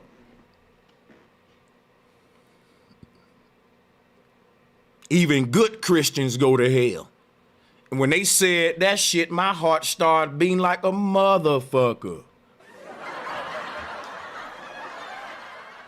I knew then that shit couldn't be right. That most of the universe gonna go to hell except for like 100 and some thousand motherfuckers. It's that hard to get there, but everybody trying to go.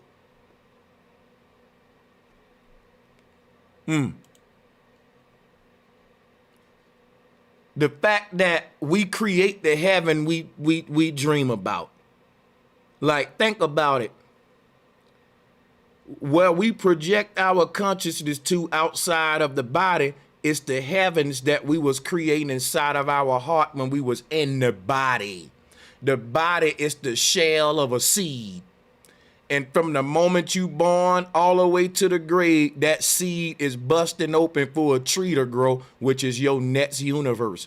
And it's growing based upon your heart and the way you experience and you having in this universe. Every particular possibility in universe that will be a heaven to every single creature is out there. This is a realm where I think we pass through to ultimately choose the destination of our. I don't think we're gonna be humans again after this. Just like you was a sperm and you ain't a sperm no more. I think we finna turn into another form after this human form, and that's gonna make us escape the whole mortal life of life and death, as the Hindu said. The next form after this, there is no more mortal life and death. We some sort of higher supreme beings, which is why they trying to trap us here with all this technology. Soul harvesting. Magic. Before they made technology to harvest souls, they made spells. They dealt with symbolism and chants.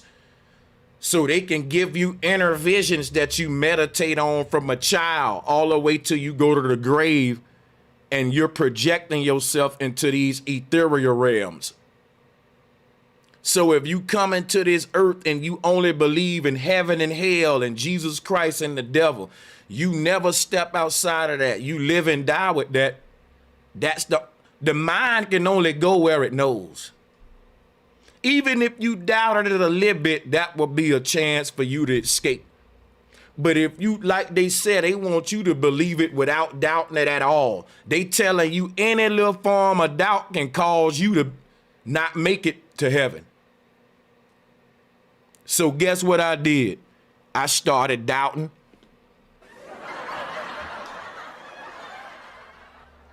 Because doubting will give you the ability to create your own heaven. What am I saying?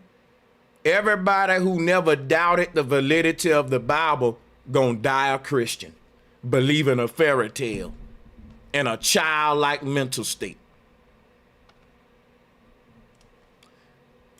This portal never opened for them. You know why? Something was standing in the doorway. You know who that was? Jesus Christ. He was blocking the light that I just told you was you. You're the light. But when you allow these gods to take up residence in your mind, you can't see how great you are because you too busy looking at the God that's shielding your, blocking your motherfucking shine. These gods are haters.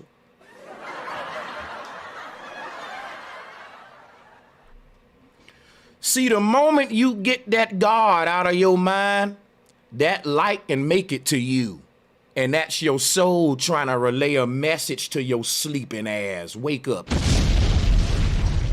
Because that's what the sunlight do to you in the morning when you in darkness. It penetrates the veil over the eyes. Nothing but light can do such a thing. That's right.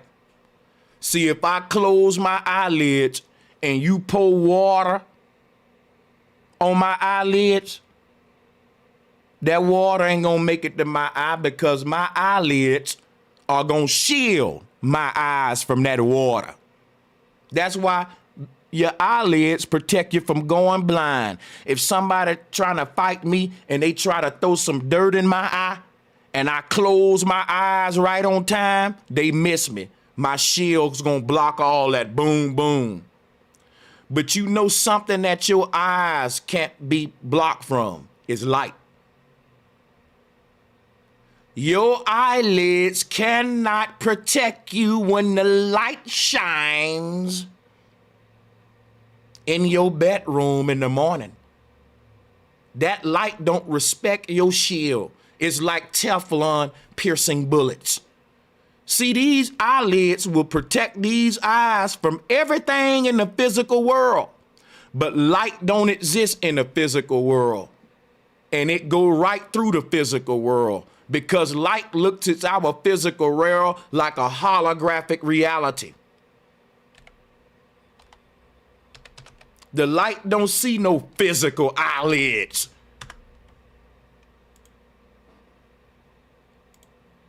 So the light don't respect your prison of physicality. The light go right through your concrete building and out the other side. Because if there's any little crack in it where it's compromised, the light will exploit it. Nothing in your so-called physical reality can escape the light, because if you study this image, the light is the construct of your physical reality. The physical reality is our ideas manifested in a lower dimension that we're all partaking in right now. In other words, your ideas don't exist in a physical state. The idea of the universe exists in a holographic state. Your ideas are holograms in darkness called the mind.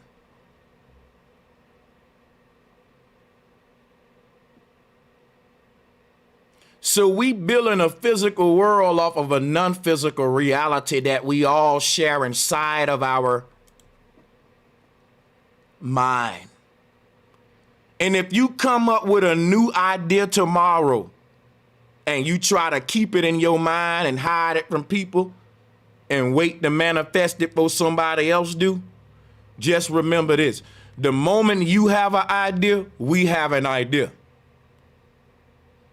The moment you have a new idea, the clock is ticking for you to race everybody else to make that idea. Because we all share the same darkness in between our ears. It's an internet. If somebody overseas right now have a new idea today, by next month, it'll be a nigga over here saying, yo, I had a fire idea, man, of this device that can do that. We're online with each other. Once you conceive of an idea, it's seeded in the entire ether now. And when someone else starts channeling that idea through leading up with the right conversations that will lead to that, how you channeled the idea, is out there now, it's screaming in the ether.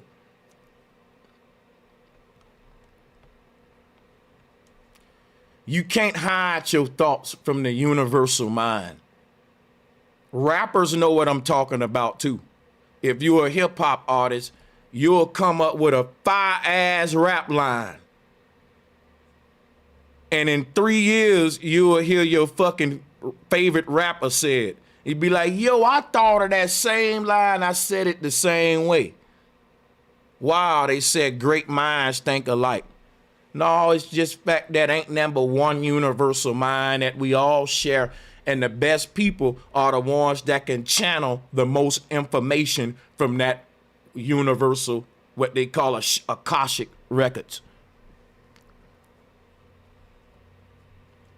In other words, the most in tune people are the ones with the most open mind, because the open mind is on the other side of an open mind is the light of heaven. And it can't get to you if you don't open up that hole and let the light get through. And the people that's opening their mind the widest allowing the most light to get through. But they gonna get laughed at though. Cause now they ideas are so out the box. And you know we live in a world where everybody, they don't let the light shine in. They block the light. How do they block it, Brother Sanchez? Like this. They born in a box of religion. They don't understand that the soul in their body make the gods that they reading about look like fucking toddler games. That when they understand how divine they are, the gods that they reading about, they will have to honestly admit ain't got shit on us.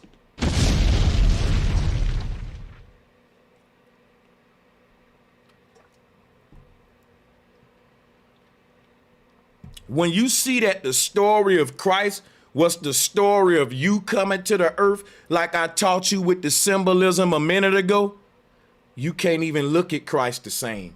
You know why? You too busy looking at you, the light that he blocking, baby. You know why I can't look at Christ the same? Because I'm not looking at him now. That's why.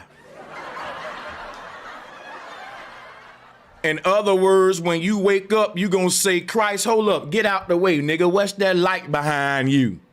And once that light shine on your skin and you get a taste of how it feel, you'll never let Christ stand back up in your mind and block that shit no more. That's getting a shot of the ethereal water showering you in that light. See, the moment you open up your mind and get rid of these spook gods and you start to access this knowledge and it brings forth this feeling that I got right now when I'm teaching this shit, because I'm accessing it in real time, and you see how Christ drew crowds like your boy doing with the knowledge of the heavens. Time to stop being babies. Mother Nature saying it's time for humanity to become the gods that they worshiping. But in order for you to do that, you gotta look what's the God hiding behind his back, and what he's hiding is your light. Ain't no way you can resurrect that cross again after that light go to shining on you. See, you born in a box of indoctrination. You haven't felt the warmness of that light, I can tell you. Why you think Brother Sanchez got this glow on him? I got an aura on me. It ain't my lighting, baby. Check this out, man. The light that shines in you is the energy you give off. People can feel your passion. They can feel your genuineness. And all you got to do is allow yourself to be felt. But you know why people don't feel you, my nigga? Because you trying to tell them to touch Christ. There is no you. You are the light. But when you show up with Christ blocking your light, you know what we hear out of your mouth? The Bible said, the Bible said, the Bible said, well, what Jesus did. We never really get to meet you. We only meet your belief system. In a mind, a terrible thing to waste. Y'all all sound the same. The Bible said, the Bible said, the Bible said. What says you? You know what? You don't have a motherfucking say. You know why? Slaves don't have a motherfucking say. Slaves always telling you, well, Massa said, Massa said, Massa said. Don't you want to say in the matter? What you think? You don't think. You just believe. And that stop you from thinking. But see, the moment you feel how good it is to think, you can never believe again. Because life becomes a different reality for you, where a new paradigm opens up, where you stop living off belief and you start building your reality off critical thinking and how you think, so you are.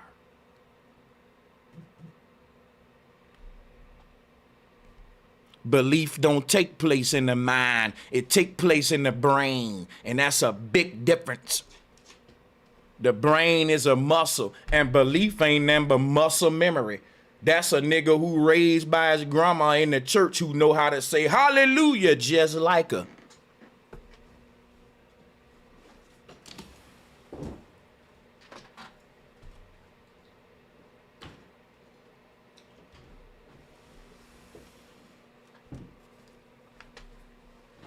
That's called learned behavior, muscle memory. Some of these kids be 6 years old and they look like they've been in the church for 50 years.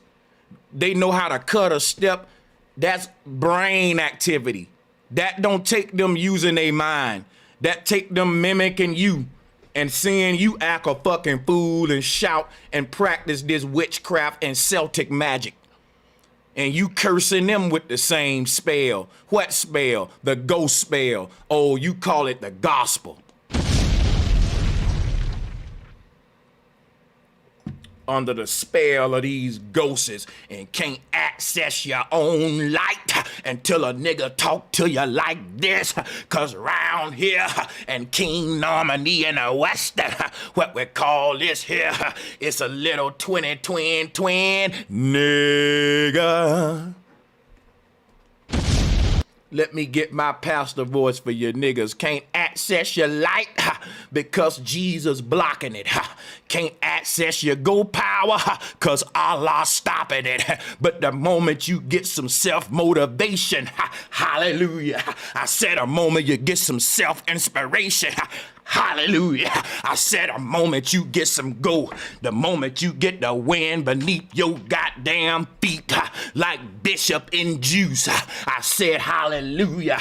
The moment you access this force that's making the sun and the moon circle around a pole, the moment you get some wind in your lungs, hallelujah. That'll preach, won't it, deacon? That'll preach. You know what I'm gonna get me right now? I know what I need, and I know what we need, man. Hold up.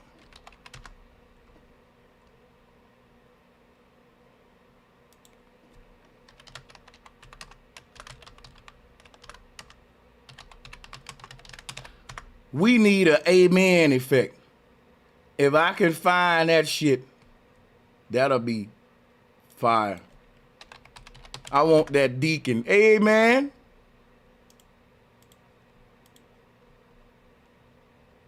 I need it, man. Well, I should have been had that. I'm tripping.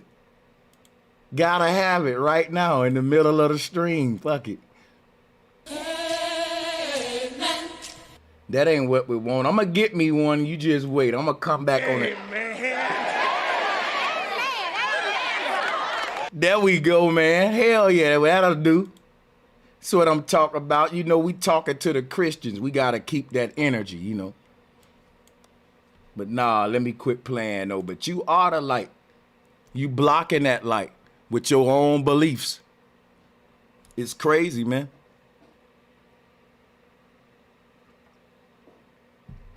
It's crazy. I don't know. I'm gonna just move on, man. But this is all telling you the secrets of the goddess portal and how this became Celtic magic. All right, let's pull up.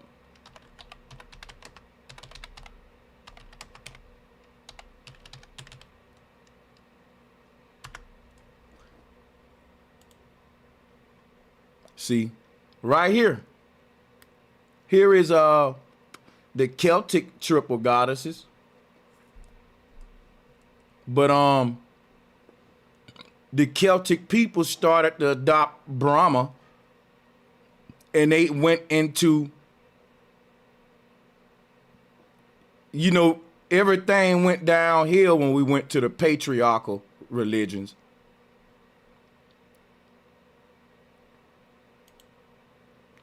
And the patriarchal religions was about the God saying that they're the light.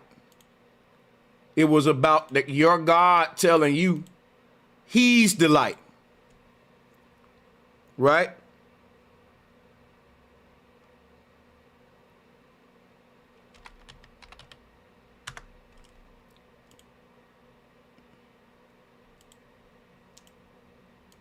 Yeah, so these folks was about, they created religion based upon your God telling you he the light, but the whole knowledge of the goddess portal was about the ancestors teaching everybody that you're the light and that you just need to open up the portal to access the light within. You can't open up the portal with a belief system because your God gonna always block that light and gonna tell you, don't put none before me. Think about that, right? That light behind your God is really what he talking about. Look at this picture. When Jesus said, don't put nothing before me, he don't want the light, your own light to outshine him. He want to be in front of your fucking light. That's like you trying to work on something, right? And it's a hater in a room standing in front of the light. And you like, bro, move, you in my light, man. I'm trying to write something, bro. You know, and he like, I ain't in your way. I'm just right there. And he just fucking with you. Don't want you to finish up your work. Man, get out the light, man, so I can see. I just moved. And he moving an inch trying to be low down and shit. And you like, bro, why you blocking my light, man? Like, I'm trying to do work. Why you making it your job to block my light? Won't you get busy? Nigga, and your light can shine too, shit. So what I'm saying is like,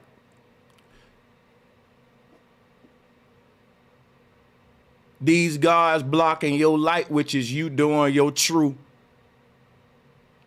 what your soul came here to do. And you end up doing what they want you to do, which is waste fucking time and hoop and holler in church all day, tithing 10%. Not opening up your mind to where you are on earth, what you are in the universe. Nothing deep to connect you with your ancestors. No knowledge of the sun and moon, just Bible study. And a dumb nigga who just got a fucking mind full of scriptures that he can quote for you non-stop. And can't tell you nothing at 70 years old how he feel about reality. Only what the Bible say. That is a motherfucking tragedy. Stupid. Damn it, I'm glad I'm free. Nigga, I didn't know how horrible that was till I said it the way I just said it. I shouldn't even hit the laugh button on that one. Cause wow, nigga, that's a tragedy. You spent 50 plus years on this motherfucker earth and never asked yourself what you think about the sky. How you feel about the world around you, honestly, your own thoughts. You have none. It's just what the Bible said. Listen, man, that's carnal knowledge. The Bible said the earth gonna be destroyed anyway. The Bible said you shouldn't even concern yourself with stuff that just keep your mind focused on heaven and the Lord in heaven and walking them streets of gold. Brother Sanchez, you thinking too much. You thinking about all this ether stuff and talking about your soul and all that. You ain't gotta do all that thinking. Just believe in Jesus and he'll save your soul. And quit trying to figure everything out, Brother Sanchez, because your soul belong to Christ. And you trying to say that your soul is this and that and this and that. Your soul is in need of Jesus, Brother Sanchez, while you bullshitting.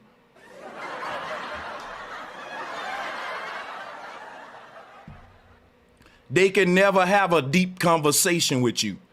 Because it's always going to go back to, you know what? I hear what y'all brothers saying, and all of this deep philosophy sounds good, but are you saved? Do you have Christ, man?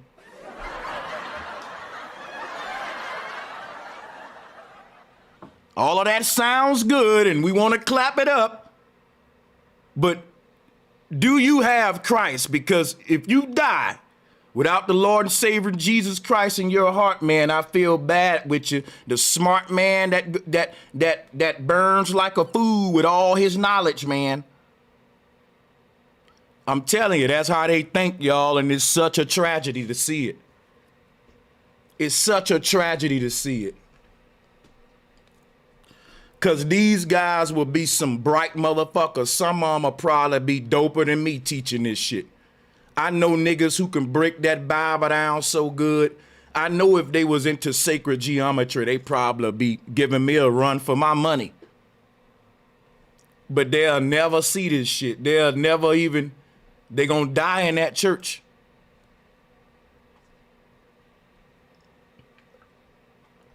Like a Christian to sit there and be dumbfounded at all the deep shit we saying. And they equating the feeling of, whoa, this guy is deep, to wait a minute, that's the devil, man. You know the feeling that you get that you call enlightenment? Like, yo, damn, he is making a lot of sense. Like, when I had that feeling and I started telling my church members about the Council of Nicaea, I was scaring them. Yo, a lot of people call me the Antichrist. They'll call you an Antichrist. The energy that's associated with you making a lot of sense and like, damn, I may be been believing a lie my whole life, is enough to scare them, to reinforce them to believe the lie that much more now. So this shit can have the opposite effect. And you can push a person even close into the church now. Because they'll be like, the Bible said people was going to turn away in the end times. Look at Sanchez. He was in the church, man. Now he over there teaching all this witchcraft and trident stuff and saying he God. They said the devil wanted to do blasphemous and say that he God. These people so smart, y'all. They know the moment you start telling your folks the truth, your people gonna say you a damn devil, boy, talking about you God. What do you mean you're God? Get out of my house. You sound like the Antichrist. He just said he God. Did you hear him? And you know what the first thing they gonna say? Did you make the sun and moon? They just don't get it, man. Jesus didn't either. Your God didn't either.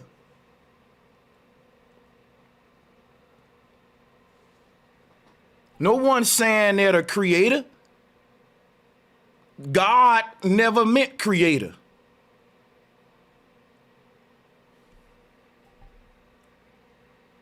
God simply meant guide, which is why they said, let the light guide you. Don't let the God guide you.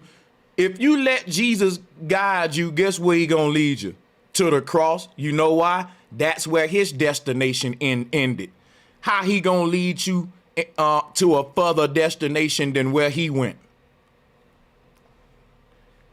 You see that light behind Christ? That's the highest of highs. It don't get no higher than that. And that's your crown chakra. That's above your belief system. That ain't a matter of belief. That's the reality that you're an immortal being. And if you get out of your body believing in these gods, the vault of heaven will never open for you. You know why? You'll see Jesus blocking it, mean you in that opening. But that'll be a hallucination that you making in your own mind. And you know what? Christ ain't gonna lead you in that hole. He gonna bring you right back to earth, which is where his journey ended and where he's a demigod. I bet you no Christian can show me what happened to Christ after the fucking resurrection.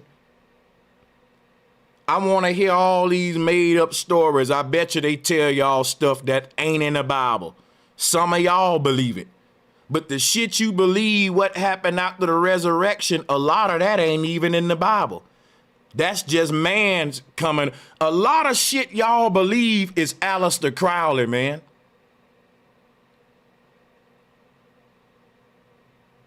Like a lot of shit y'all believe are Celtic mystics and magicians adding on to this revised version of Kabbalism that you call Christianity. They creating a version for you that will make you surrender your power, but they're using a version of it that will make them intercept the power. This is a transmission and exchange of power here on a spiritual level.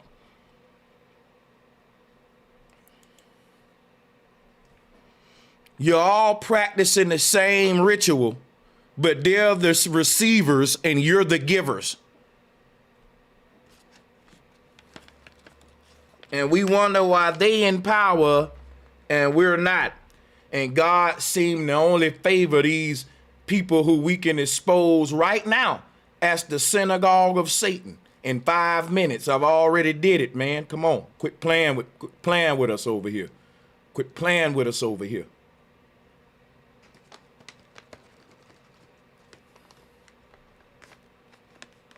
Look at here.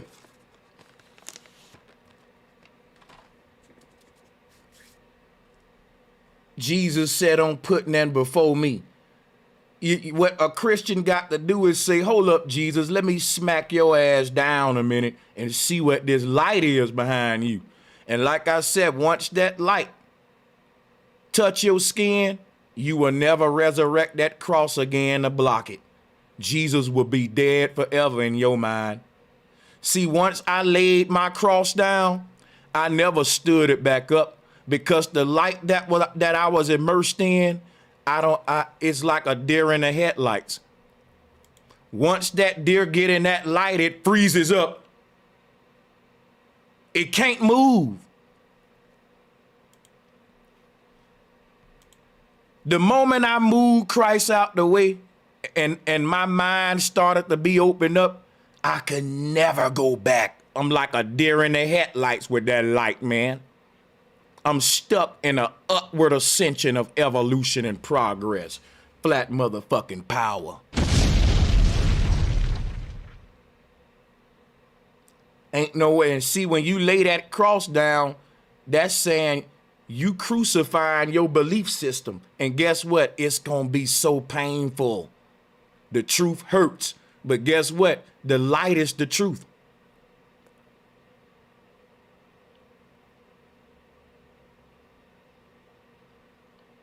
The light is the truth. And you know why the truth hurt? Because to access the light, you got to get rid of your fantasies and child stories and your Santa Claus and God, Messiah beliefs. You got to become the Messiah. And you can't be a Messiah if you ain't making contact with that light. If that light ain't shining on you, there's nothing Messiah about ya. You're a follower. If that light ain't touching your skin, you know why? Some blocking that light.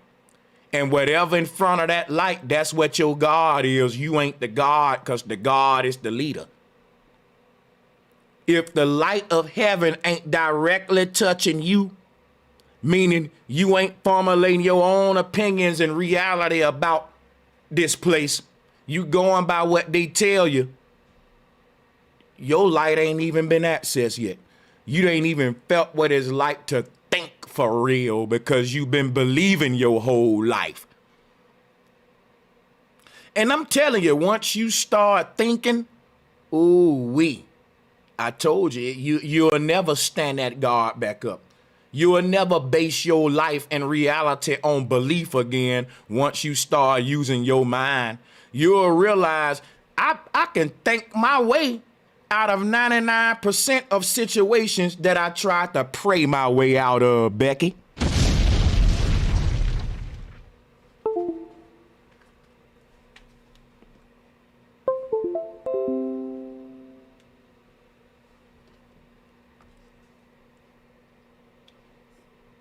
Please like and share the video. And don't forget to subscribe and hit the notification bell. Be sure. Y'all better take notes, man. When you access your mind, you gonna realize 99% of all of your problems you can think your way out of when at first you tried to pray your motherfucking way out of. Come on, people.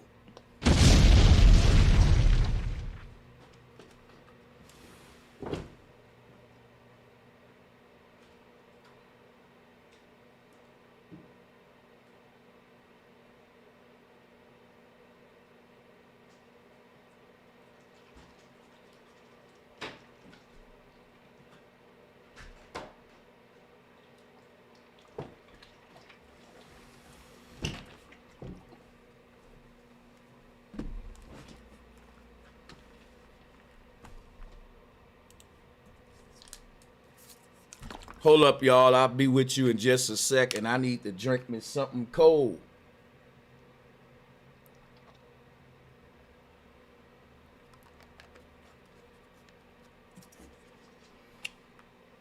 I need my moderators to drop that message for me. 5%ers, Hebrew Israelites, drop the email, please, please, please, guys. Come on now. I don't really see my moderators doing it, but I can't really be for sure because I ain't really looking at the chat. But I hope y'all putting that. I'm serious. I need to talk to 5%ers, Hebrew. I need to build with some brothers. Hold up, though. It's time to roll up again. Hold up, y'all.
We back. Let's get it. Let's get it. Let's get it.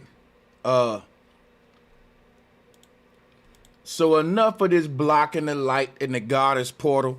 I think I made my point with that. So I'm gonna move on, and we gonna see. I'm gonna check my email and see if any Hebrews, any of these guys, 5%ers, we welcome you. And it ain't just debate. If you just want to build with me, I want to build with brothers. If you want to debate me on something, we can. But if you just want to click the link to build, you know.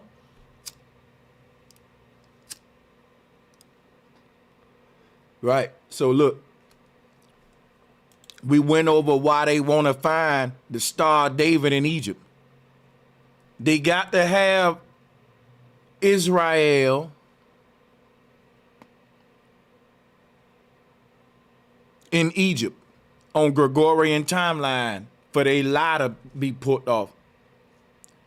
So all of a sudden, Star of David pop up in Egypt, but the Egyptian antiquities, the Egyptian government, who the officials who are in control of that are saying, no, man, no.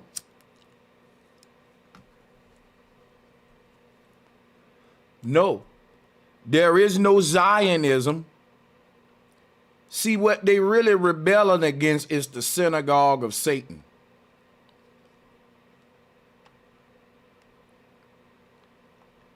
Hold on, let me see something.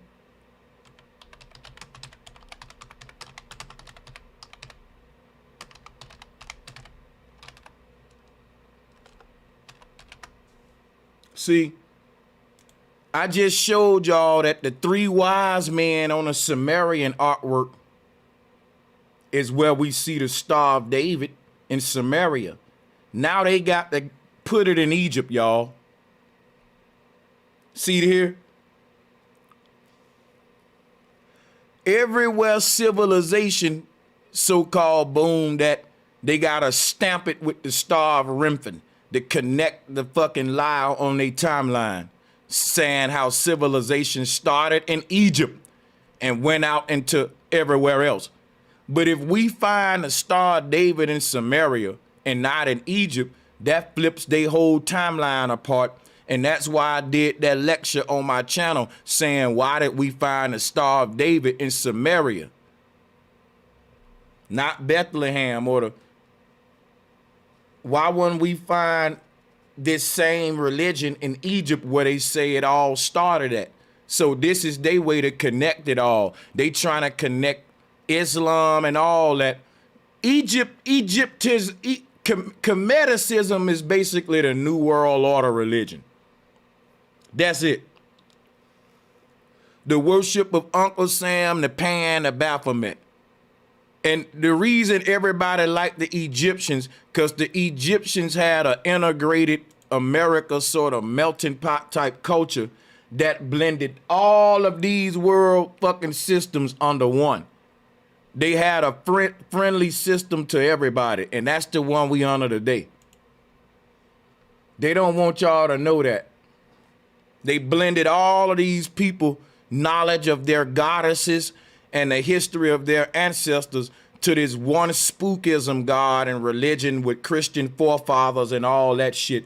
And they gotta go to everybody's land and stamp the land with the symbol of their forefathers for their fucking lie to be true. That's why the goddamn Egyptian officials saying, wait a minute, bro, that didn't get here legitimately.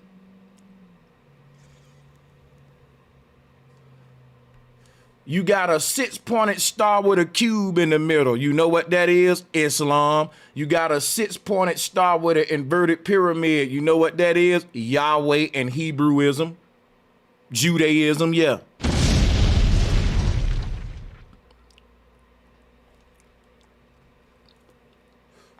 Why would the people in Egypt be in uproar? Because if that's true, then it's true that there were slaves held captive in Egypt. And they've been denying that from the gate, that we ain't had no slaves here.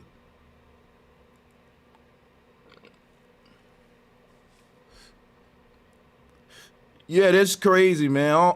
I wish I knew the real agenda behind why they would be. Well, we know it's to control the narrative. Let me quit playing, but check it out.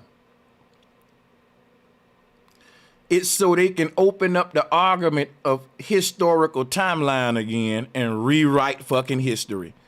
I'm trying to give y'all the game. Think about the question I'm about to ask you. Why would the world leaders and officials be bringing up an argument that would debunk them?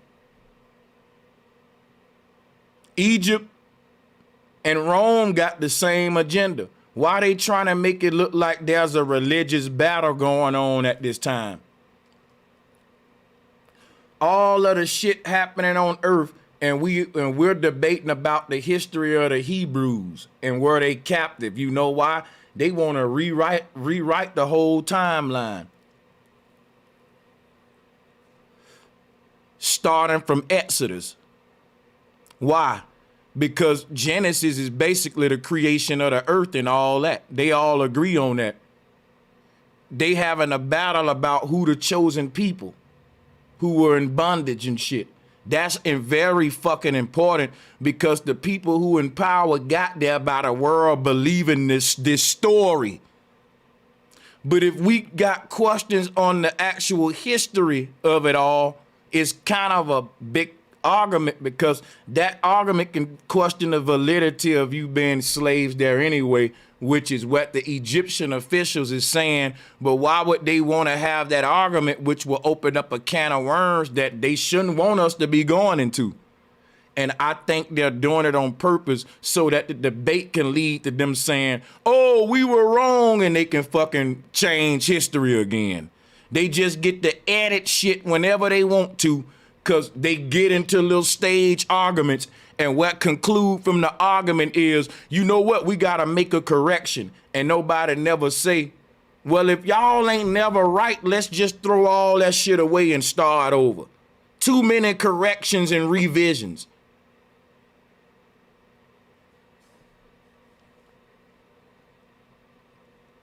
System of confusion, and on purpose. Back and forth about fairy tales. It's fucking, they want to control the narrative.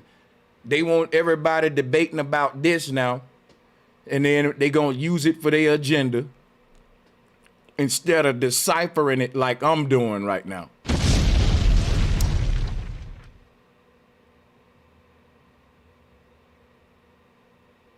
They saying these people wrong for jumping the gun, being in an uproar, questioning the legitimacy of it.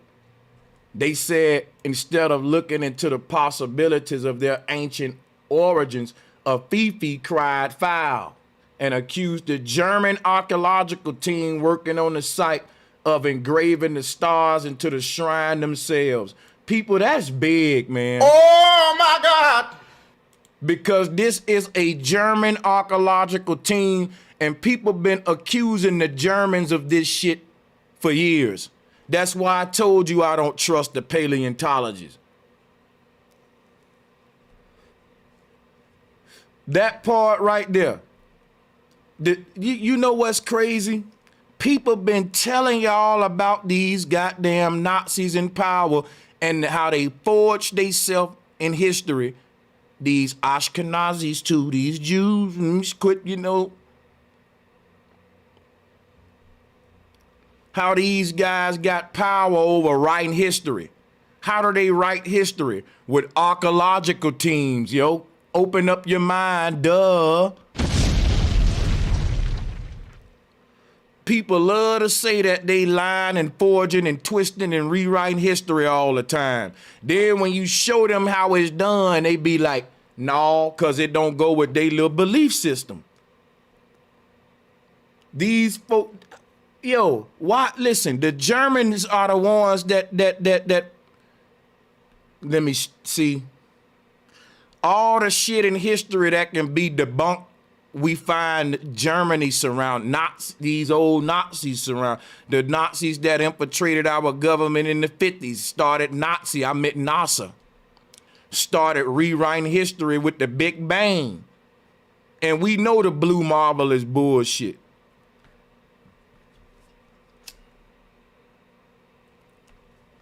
Yeah, this damn dude, a Fifi, saying y'all Germans, no, y'all cheating, y'all is forging history is what he's saying. You put that there. And what do you think Indiana Jones was? Even though I like Indiana Jones, he would have been one of those motherfucking niggas sent by them people to go and steal relics, go and ransack the ancestors' holy lands and shit, engrave their own shit on it, desecrate it, rewrite history, lie about what the ancestors said. Much as I like Indiana Jones, he would have been one of them too. He, working with some archaeological team that's there to help dumb your ass down about these symbols and shit.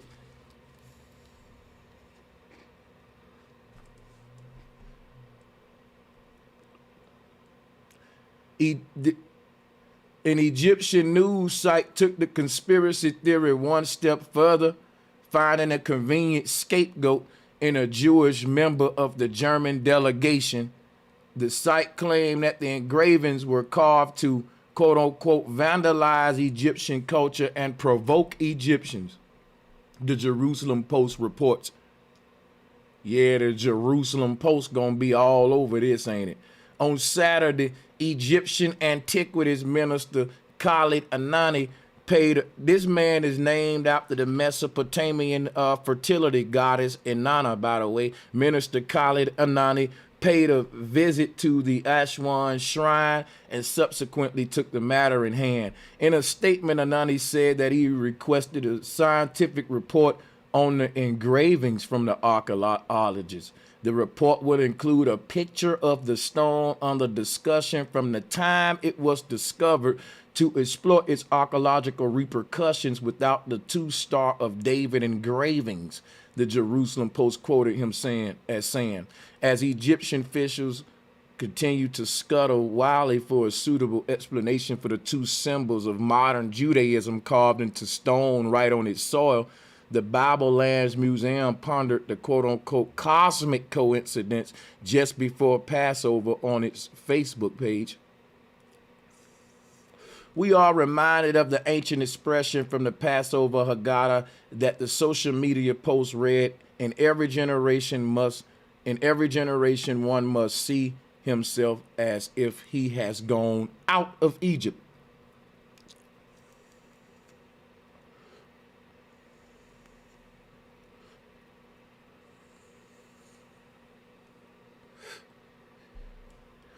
And this was leading up to 2017, which was during a great alignment of September 23. Shortly after that, they rebuilt the temple, which so-called fulfilled Bible prophecy. But they rebuilt the shit during the same time where they say it's a great reset. They telling you they resetting everything. They're gonna reset the Holy Land on earth. And they're gonna fucking rewrite history and all that. And it's gonna happen right in front of us. And we gonna see it as a big debate playing out. Man, these folks slick. They making the whole New World Order religion to make everybody happy. But now they gotta make a couple of edits though. See, once they get the whole world under Zionism, which is what they all trying to do anyway, because Zionism is basically the Babylonian New World Order religion, which takes all the world religions and bring them all together under this one Yahweh.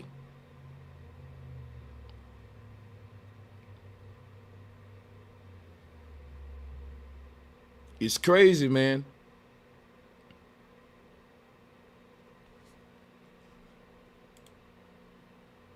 Because remember that what the Bible said, in the end of days, the kingdom of Zion will be built on the earth. Meaning all the kingdoms of the earth gonna adopt the agenda of Zionism. And you know what that is? Everything we call the 2045 social strategic initiative of getting you out of the body into holographic avatars, and the last phase of soul harvesting, which would be the great harvest or the rapture, where you actually, we already went over this, you know, the 2045 agenda with the holographic bodies. That's a agenda that's taking place with the church and the science merging together, and that's going to be the New World Order religion. For the past couple thousands of years, the church and science made a form of reality that made the people think that they was against each other, right? Church gave you let there be light. Science gave you Big Bang. They act like they competing against each other when science giving you the same thing. They're no longer going to fight. They're going to openly work together, which is why we saw the scientists allowing the jab to be given out in the churches. They're running a whole social psyop right now because the vision that they got for the New World Order is the direct belief in the technocracy.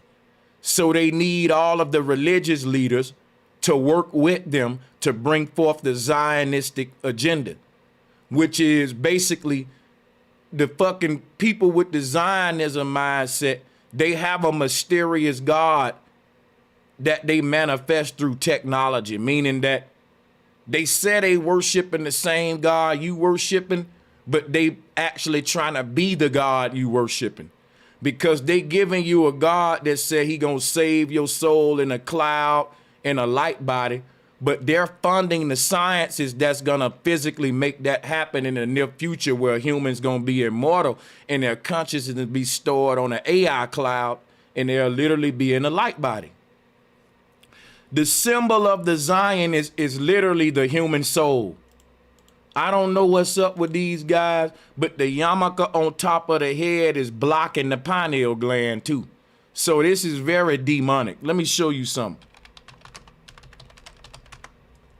Because the human macabre is their symbol, and they're after your soul. If I get up every day and I chase money, guess what I'm gonna have tatted on me? A Benjamin Franklin. All hustlers got money tattooed of them somewhere. Not all of them, but I'm just saying. That's their symbol. A dude who bought money, it ain't no big deal to see him with some rims with dollar signs on them, right?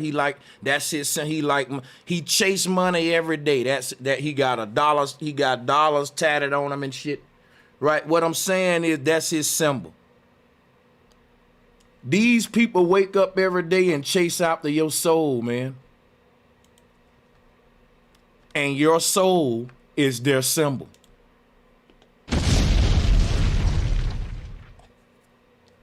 They ain't out trying to gather up dollars. They print dollars for you.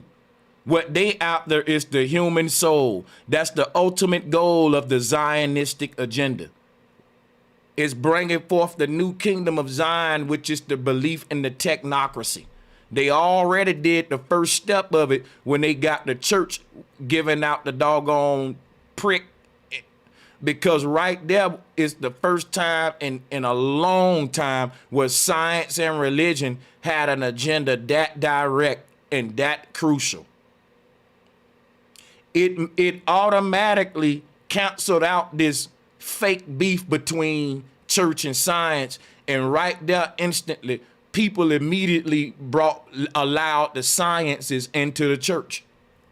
And if the science and the church can't get on one accord, they can't have a new world, smart world system that they trying to build.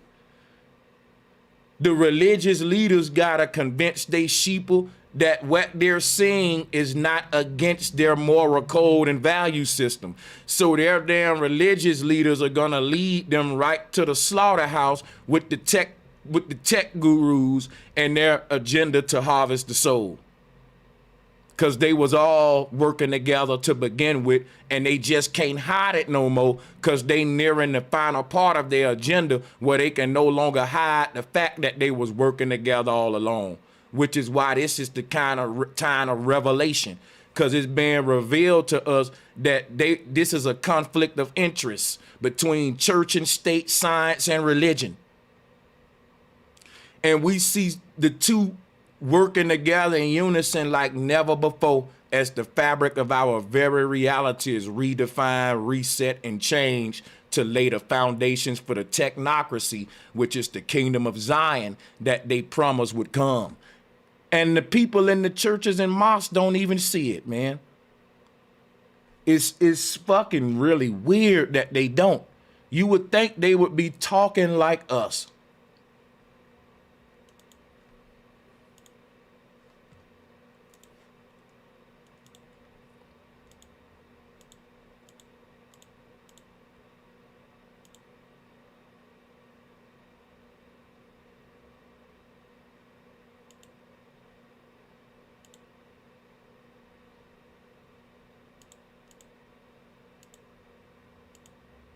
Hold on, y'all.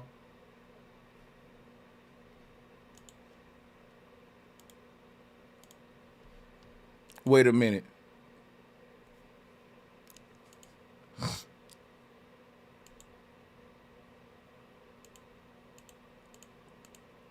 Okay, hold up, everybody. 1 minute.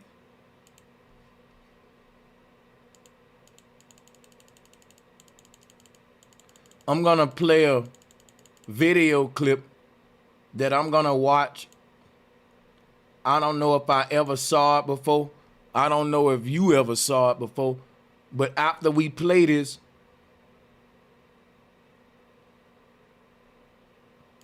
I don't know if y'all may want me to play this or not. This is a clip of Jim Carrey revealing the secret of a world domination plan. This is old, way back in the day. I don't know if I ever saw this before. If I did, I don't remember what he said. But what I'll do, I'll let y'all vote on it. Do y'all want to watch this? It's 13 minutes. Or do y'all just want me to go to the emails and allow the Hebrew brothers and all that on? Because I don't know if we even got any emails. Let me see. Okay, let me send the link out to the people in my emails. We're going to get y'all on. But I'm trying to see if we're going to do this clip before we get y'all on, or we just going to say forget about the clip. I just thought maybe just on some other shit, if we all want to see what the hell he was talking about, because I don't even remember this clip for real. But if y'all wanted to play it, then okay, then I'll play it. Fuck it. First, Nixay Hicksay.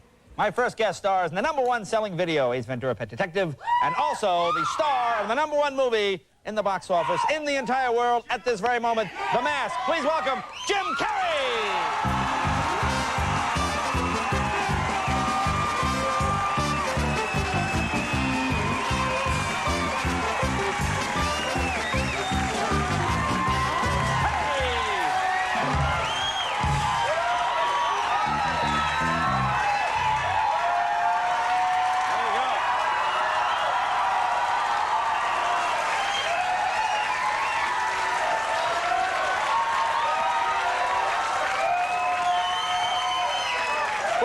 For me. Good night. Well, thanks for coming. Nice to have you here. Thank you. Thank you. So I just want to start off tonight by saying something, because I know that you're going to be here for like the next 30 years, Jay, just, you know, entertaining America at night, and I just want to be the first one to say, we're going to miss you, man. Don't go, Jay! What? Don't go, Jay! Don't go, Jay! Don't go, Jay!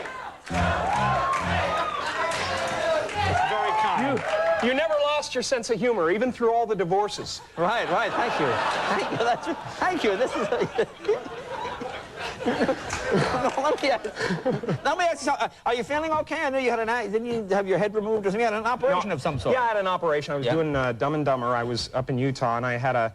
That sounds good. Dumb and Dumber. Yeah, Dumb and Dumber. Yeah, that's the next movie, and I had a gallstone, and I actually brought it here tonight. You did? If you can get a shot. Now, of what are those? Of like? Yeah. They're white, like they're little. Yeah. Now I don't. Oh wow, yeah, that's. I don't know if you've ever tried to pass one of these, Jay, but it's no picnic, man. You really have to relax, you know? Yeah, well.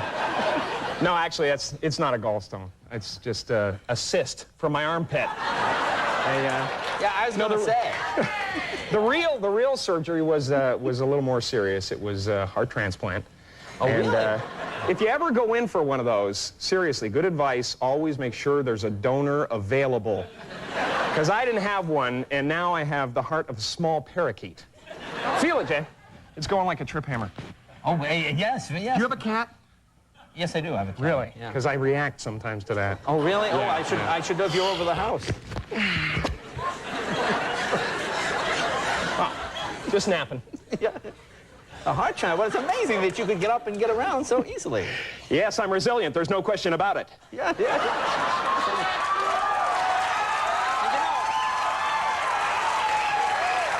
And it hasn't affected your mind. That's the nice thing about it. It doesn't seem... Not at all. Let me ask you, did you ever imagine it would get this ridiculous? Because I know you for a long time, and you're doing the series. And you know, you've been a star on TV for a while, but now it's like crazy. These people go nuts. Well, those people go nuts anyway. Well, are you having fun? Are you having a good time with it? Well, the thing about it is that the funny thing about it is I was always into this, you know, visualization and stuff, you know, and I years ago, and it's an interesting story because 4 years ago, I used to go up to Mulholland Drive and I used to say, I have this and that and this. Oh, it's all good and it's coming to me, you know. And I actually wrote myself a check, and this is for real. This is not a joke. This is for real. I wrote myself a check for $10 million per picture. This is by Thanksgiving 1995. Wow, look at that. This is the actual... Yeah. Don't wreck it. No, I don't want it. This is certainly... There you go. That's the actual that's check? the actual check I wrote myself 4 years ago. And that's... so I'm kind of here to say that visualization does work. And, of course, now I've had to change my goals because I'm kind of getting close to that one. So... wow. So I've been working on this is the new goal? Something. Yeah, this is new. I'm kind of into real estate now. Can you get a shot on that? Now these are See, I just started renaming the cities and countries. There's Zimbabwe over there. Jimdonesia. Madagascar is going to be a fun place. You know. Up here we've got Fire Marshal Billings, Montana.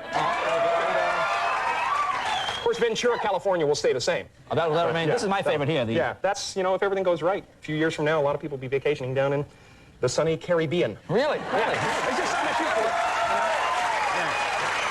Now, how are your friends? You know, your friends handling this success. Is it hard on them? Are they... Well, they've completely changed. Really? You find... Oh, totally. It's not me. No? I got a question for the chat room. Is that the plan, or was that the plan, that joke? Because don't tell me that's it. If that's it, then that's all I got to say. But do I need to keep playing it? Or is he really going to talk about some world domination plan? Was that it? Really?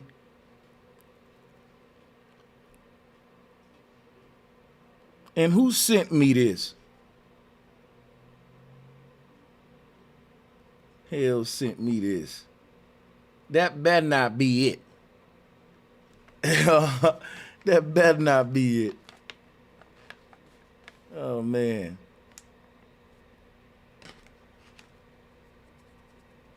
Yo, was that it? Or is he gonna, because I don't really want to play it's 10 more minutes if that was it, if they just gonna be talking about nothing and risking. Nah, I mean, fuck it. That was it, bro. Somebody say I got the wrong video. Somebody sent me this. But if that was it, then they put a joke on your board and I go and hit the laugh button if that was a joke or something.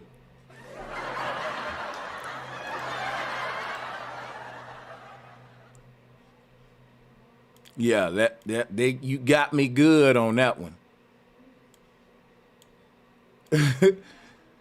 Cause if that was it, then yeah, he got all of us. Yeah, that somebody somewhere laughing like a motherfucker. They say, I know he gonna play it. And he gonna fall for the joke.